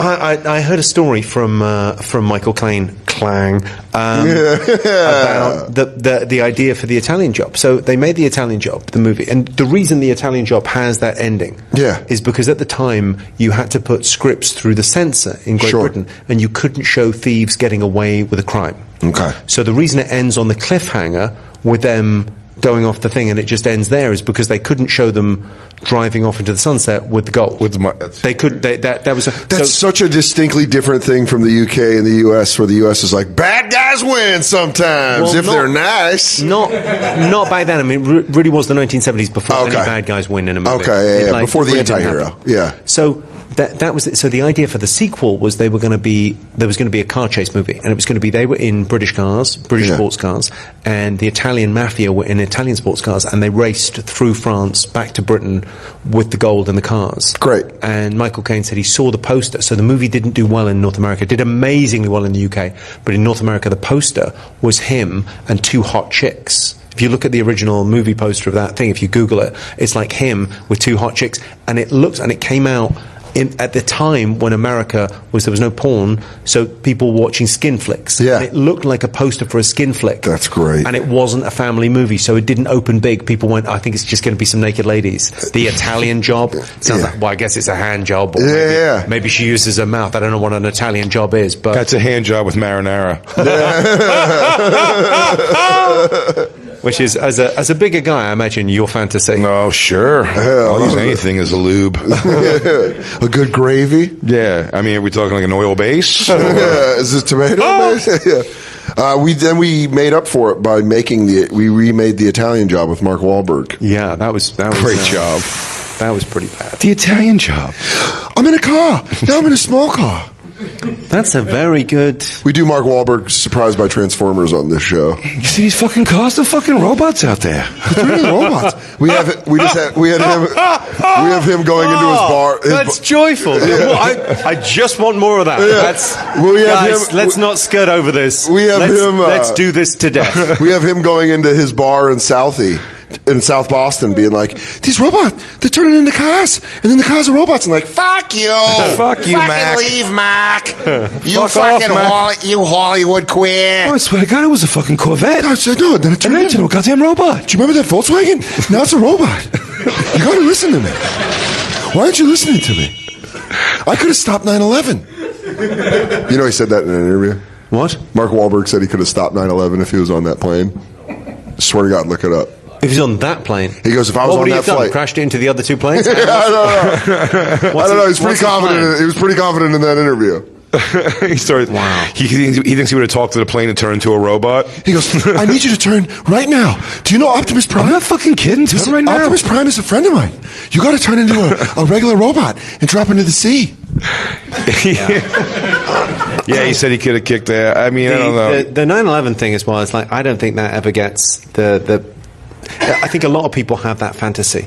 A lot of people have stopping that it? fantasy about, like, Of course. if I was in the 1930s, if I was in Nazi Germany, I would have been the hero. But statistically, you wouldn't have been. You know, it's like... Statistically, you would have gotten in the same line to go to your death as everybody else. Let me tell you exactly who I would have been in 9/11 had I decided to try to be a hero on that flight. Yeah. I would have got up and I would have gone, wait, and then it would slash me with the box cutter and I would go, and I'd be that guy who bled out on a fucking, on a lady where I'm like, and she's like, why did you try to do anything? I was like, It's one of those things as well where the what have you got? What have you found? This is Christine brought over the actual quote about Mark Wahlberg saying it's great. It's great. Okay, can I have it in the voice, please? Yeah. oh yeah, you gotta do it Mark Wahlberg voice. If I was on the plane with my kids, it wouldn't have went down like it did. Wahlberg says, presumably while making the face where he looks both confused and slightly I don't angry. think he meant any ill, disrespect to the poor people that died on those planes. But I don't think so. It's so I mean, you have to have come direct from the gym to have said that. Yeah. That's like, I feel that way sometimes when I walk out of a Mark Wahlberg movie. Yeah, that's why I that's feel what like he this is. He is rubs great. off on you. Sorry, Wahlberg- Al-Qaeda, I'll take them all on. Yeah. Can I say, Wahlberg added, there would have been a lot of blood in that first-class cabin, and then me saying, You know what, okay, there we're was. going to go land somewhere safely, don't worry. Dude, That's crazy. That's I mean, crazy. bonkers. That's a child's fantasy. He goes, and then my mommy comes in and she says I'm a good boy, and that she's going to marry my daddy again, and that my bad grades. and by that didn't time- make him sad. That is exactly as plausible as Ted. Yeah, it really is. Well, he thought Ted was real. He goes, am I really going to be friends with the teddy bear? And I always guys got, get a I got teddy bear come alive? hairspray. I always got a lighter and hairspray in my bag so I can make a blowtorch. Do you know I have a 12-inch dick? And I was a porn star named Dirk Diggler? Dude, that's crazy. That's That is crazy really- to that's- say that you would stop 9/11. The thing was he was supposed to be on the plane. Yeah. Well, that's So the that's thing the with only way I Ted, said it. isn't So That's he the- said that he was supposed to. He was Well, Seth supposed- he had a MacFarlane was flight supposed to be to- on that flight. Well, Mark Wahlberg was supposed to be on one of the flights that I think the one that hit into The one that left Tower Boston. 2. Sorry, can I just clarify? Mark Wahlberg has never had any affiliation with Osama bin Laden. Never. And when we say he was meant to be on the flight, he was traveling commercially on the flight. He was not involved in Everyone, You have to make that I absolutely must- clear. Yeah, he because turns out he pussed I think out. we're actually Yeah. throwing He goes, shade on a fine everyone, actor. we're down at hijacker. Mark Wahlberg bailed at the last second. Thank God, because there would have been a lot of blood on that first cabin. Steve Khabib, you're going alone. He goes, guys, Ahmed, you're going to be mad. Your point guy is down. We Mark lost Wahlberg apparently overslept. We think lost it's a weird- basketball diaries. It's a weird. It is a weird thing that, like, the conspiracy theories and what people think they would have done in those scenarios. Oh, dude, it's great. I got robbed at gunpoint because I lived with a drug dealer in 2004. And I always, for maybe like 3 years after that, would hear a Prodigy song, Smack My Bitch Up. And I would fantasize how I would have taken out the guy that put the gun on me, and like the shit I would have said, where I'd be like, is that all you. I would have gotten killed if I tried Just to do grabbing that. the, If I would have some grabbed kind of his wrist grab. and bent it, yeah. And it was in my head where I was like, oh, okay. And he's coming up the steps, Dude, and then this I is just- the whitest fucking thing ever that's happened in your life. And then I fucking Practicing defeating burglars that already robbed you Yeah, and treat you like a lady, and then you practice fight them. Yeah, and I have him coming up the stairs, and I'm like, not today. And as he pulls the gun You out, just broke into the wrong drug dealer's house, motherfucker. yeah, and it's probably like a jump kick that starts with him on the chest, and I ride him down the That's stairs. quite a common thing that the fantasy of saving someone is very common psychologically. The idea of being the hero, like almost going, like walking past the canal. Oh yeah, slightly disappointed. There's no children have fallen in. I totally could have saved them. I'm not even wearing my good shoes. Yeah. I would have been fine. I saw a video of a police officer pull a dog out of a river, and I was like, I would do that. I want to do that right now. You know what clips never get as many hits? The ones where they don't make it. Yeah, those are tough ones. There's a lot of those, like the guy that, like, there was a family of an awful story recently where the dog was drowning, and then the three guys went in after. Oh, not great. Yeah, didn't end up Not well. great. Yeah. Dude, when I was a Lot to be said for not being a hero. when I was a My hero fantasy was much more low level and local. It was more like a super hot deaf chick that I can take care of, and then she'll fall in love with me. and that's what it was. That was my hero. I was like, I'll treat you like a person and not some invalid idiot. A super hot deaf chick. Mm-hmm. I know, almost sounds impossible. At the end, I would have gone for blind if I mean. Anything. Blind will work too. They're but not Jay, as fussy. did you want her to the whole time to go, Jay, I've been listening the whole time, Yeah. and I love you. Yes. That's what I want. That's heartfelt. They're like, thank you for making people Right. not make fun of my voice. If there are any deaf people listening to this, gotcha! Liar! You fucking liar! We just caught you. You owe your family money back. I don't know if families have to pay deaf I don't know. people. Well, they got to take care of them, right? I don't know what your system is, but I'm pretty sure that's not In it. Colorado, we usually just put them down. What do you make of the we go. What do you make of the 9/11 conspiracy? That it was an inside job? Well, it's totally Well, I true. mean, No, I watched. I find the lunacy of that, like, I quite like conspiracy theories. There used to be like a guilty pleasure. Sure. I'd quite like kind of going down that rabbit hole and going, oh, because it kind of explains everything. But you go, those things that like, that when things happen that you go, no one was ready for this. Like it wasn't. Yeah. It almost feels like when 9/11 happened, it was like we were the Incas. When the conquistadors, Yeah, when they just came over that that- story with when the ships arrived. When they went- Cortez showed up, like they were they just walked up the beaches and started killing them. And there's a story about I think 4 conquistadors killing 3,000 people. Well, they also said the they were on metal- horseback and they had no idea what happened. They didn't know what horses were because horses weren't native to North South America, to South America, Central America, and also they had like iron on. They had like iron. Yeah. I just think it's fun. They thought they were Whenever they gods. talk to like scientists, the reason the loudest people are the ones going, what about? And then they always just kind of go to scientists, and the scientists go, sure. Believe me, it's like here's the reality, and then sure, go believe that like George W. Bush was putting C4 clay bombs all over a thing. There's a great guy in the UK called Robin Ince who does this. He's got a podcast called Infinite Monkey Cage, which is fantastic on science. This guy Brian Cox and him, and he tweeted this thing about the moon landings. Yeah. And he said either man landed on the moon 50 years ago, incredible, or 375,000 people managed to keep the same secret.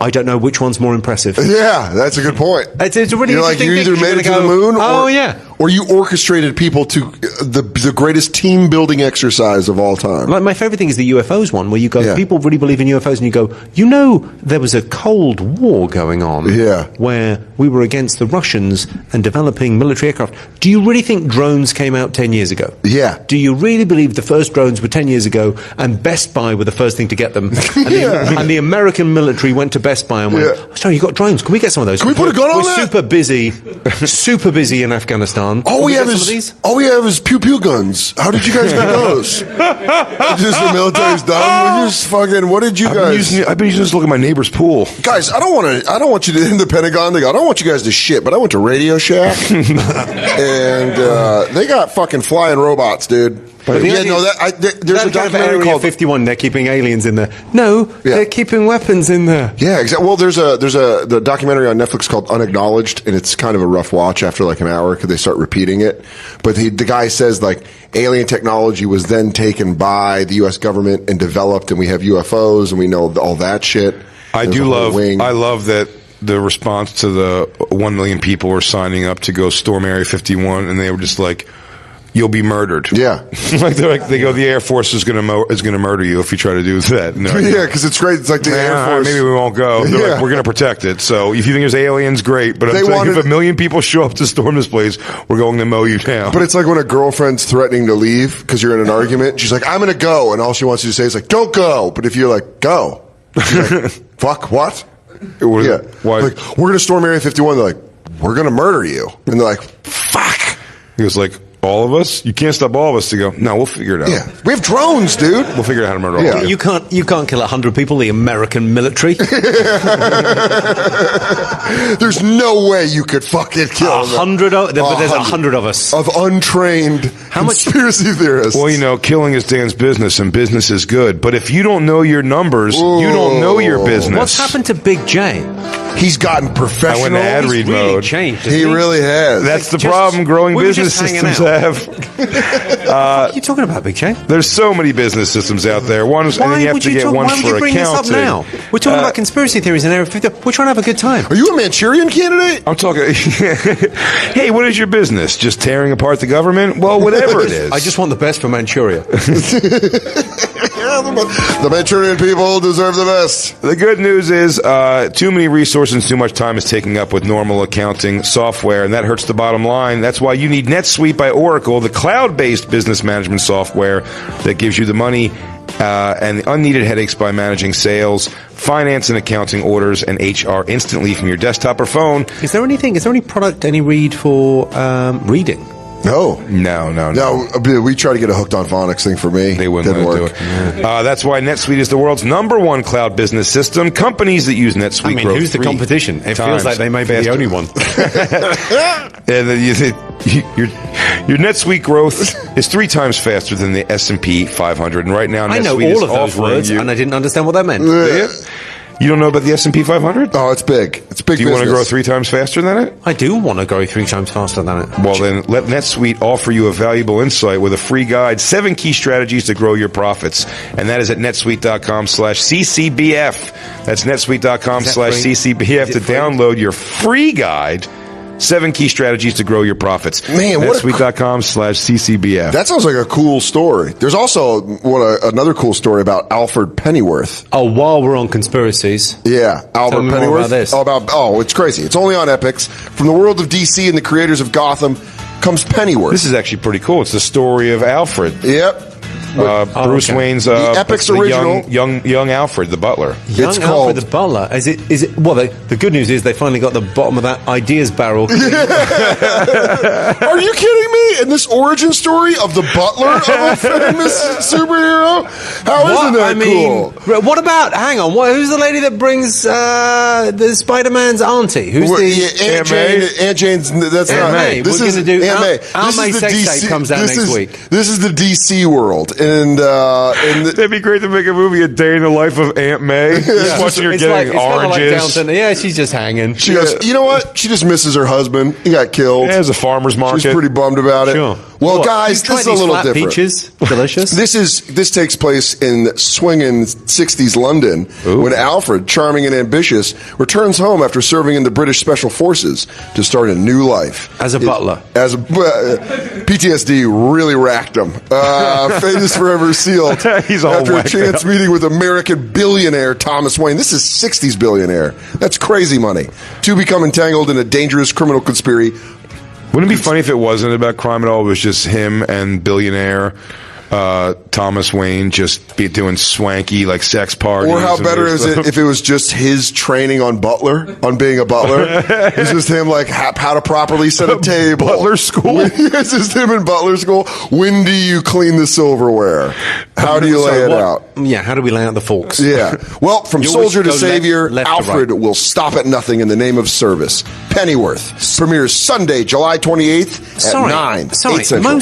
I've Only seen on a Epics. I've seen a lot. I'm looking forward to that. I do like the Batman story a great deal. Sure. But the idea that an ex-special forces soldier Sure. would go, yes, I've killed a lot of people during the war. I've got some PTSD, but what I'm about now is service. I've got to make this tea right. Have you ever seen the Mayfair set? No. A hell of a documentary. It's by a guy called Adam Curtis, the man that made The Power of Nightmares and The Century of Self. Okay. He's a Bitter Lake. He's like... I'm telling stories here. He made this thing called the Mayfair set, and it's about the guys that invented corporate raiding and invented kind of the finance system that we live under now. Oh, wow. So no one had ever bought 51% of shares Sure. and then told the family that owned the company to fuck off. Yeah. So the first ever corporate raid was this company, and it was all ex-forces guys. So a guy called Ian Sterling, the guy that set up the SAS. Yeah. And they used to gamble in a club called the Claremont Club. Yeah. And they were insane. They'd seen terrible things in the war, and they were like, my friend's dad was one of them. Yeah. What's he called? Jimmy Goldsmith. And they basically kind of were crazy business dudes, and they kind of, like, with no scruples at all, and just went, yeah. So the first ever one was they bought this a company that was an orchard, like Sure. a beautiful big orchard owned by the family. They raised some money on the stock market. Sure. The guys bought 51% of it and went, yeah, we're going to cut down all the trees and build houses. And the family went, well, you can't do that to family business. And they went, fuck you. Really? It's like, and then they just basically repeated it 1,000 times. What? That is nuts. I love Yeah, it's cutthroat kinda business cool. stuff like that. But it's all like those guys from the Second World War when they came back. Oh, yeah. I mean, something else. Yeah, well, sometimes to make a great company, you just got to break your competitors. And Boll and Branch are feeling really flattered. Because ever since their family business became the industry leader with the most comfortable sheets, they've seen a lot of imitators making similar promises and even repeating words from their ads. They get softer over time, dude. That's the sell. Boll and Branch cotton. Start out soft and just keep getting softer. $1,000 sheets for a couple $100, and the only sheets loved by hundreds of thousands of What do you mean, Americans. $1,000 sheets for a couple $100? That makes no sense. At all. $1,000 sheets have to cost $1,000. That is their defining characteristic. Well, Jimmy, how about this math? 97% of customers surveyed said they sleep better on Boll and Branch, but you won't find them in a big box store because Why they're not there. Because starting I'm going this to summer, a big box store. How about this? Well, I can't find them. I'm looking for them. this summer you get 100 nights to try them. Shipping's free, Think and of all right the now things. you Think get of all the things you $50 can do on off. 100 nights on sheets before you send them back. I would send them back like a poppadom. Well, you get your first set of sheets at bollandbranch.com with the promo code BONFIRE. $50 off with that promo code. Spelled B-O-L-L and branch.com. Promo code So they're BONFIRE. $950 a sheet. Yes. You should send them back, the sheets, whatever's on them, just wrapped around a VHS tape of what you did to those sheets. Then they also have to find a VCR Yeah, to and then play set it up to a TV. There's no way they have a UV find adapter. a tube TV that's got the Just like the red The Ring. Yeah. VHS. bollandbranch.com. Promo code BONFIRE. Jimmy Carr, Jimmy thank Carr, you so thank much for you. hanging Wow, I out with love us, hanging man. with you guys. Dang. Amazing to have you here. We could have kept going. I think Jimmy Carr, hilarious. Check him out at Jimmy Carr on social media. Oh, no, don't bother. Okay. Yeah, I'll listen to more podcasts. Go, Yeah. go and read a book. Go read a book. We love you guys. Thank you guys for coming and hanging out. You're all hired. You're all hired. You Welcome can come to back South. tomorrow. Thank you. Tomorrow, I think double the people. Yeah, we're going to be here tomorrow night, same room, We're gonna same promote time. better. We're We gonna love promote better. Bonfire, live from the Montreal Just for Laughs Comedy Festival. We love you, Luz. Jacob back in the studio. Sorry your mom Black lied to Lou. you about Billy the Kid Sorry, dude. or Jesse James. Black Lou, DJ Lou. Christine's here. We'll be back tomorrow, live from Just pour rire. Yeah, It's there the it Bonfire. is.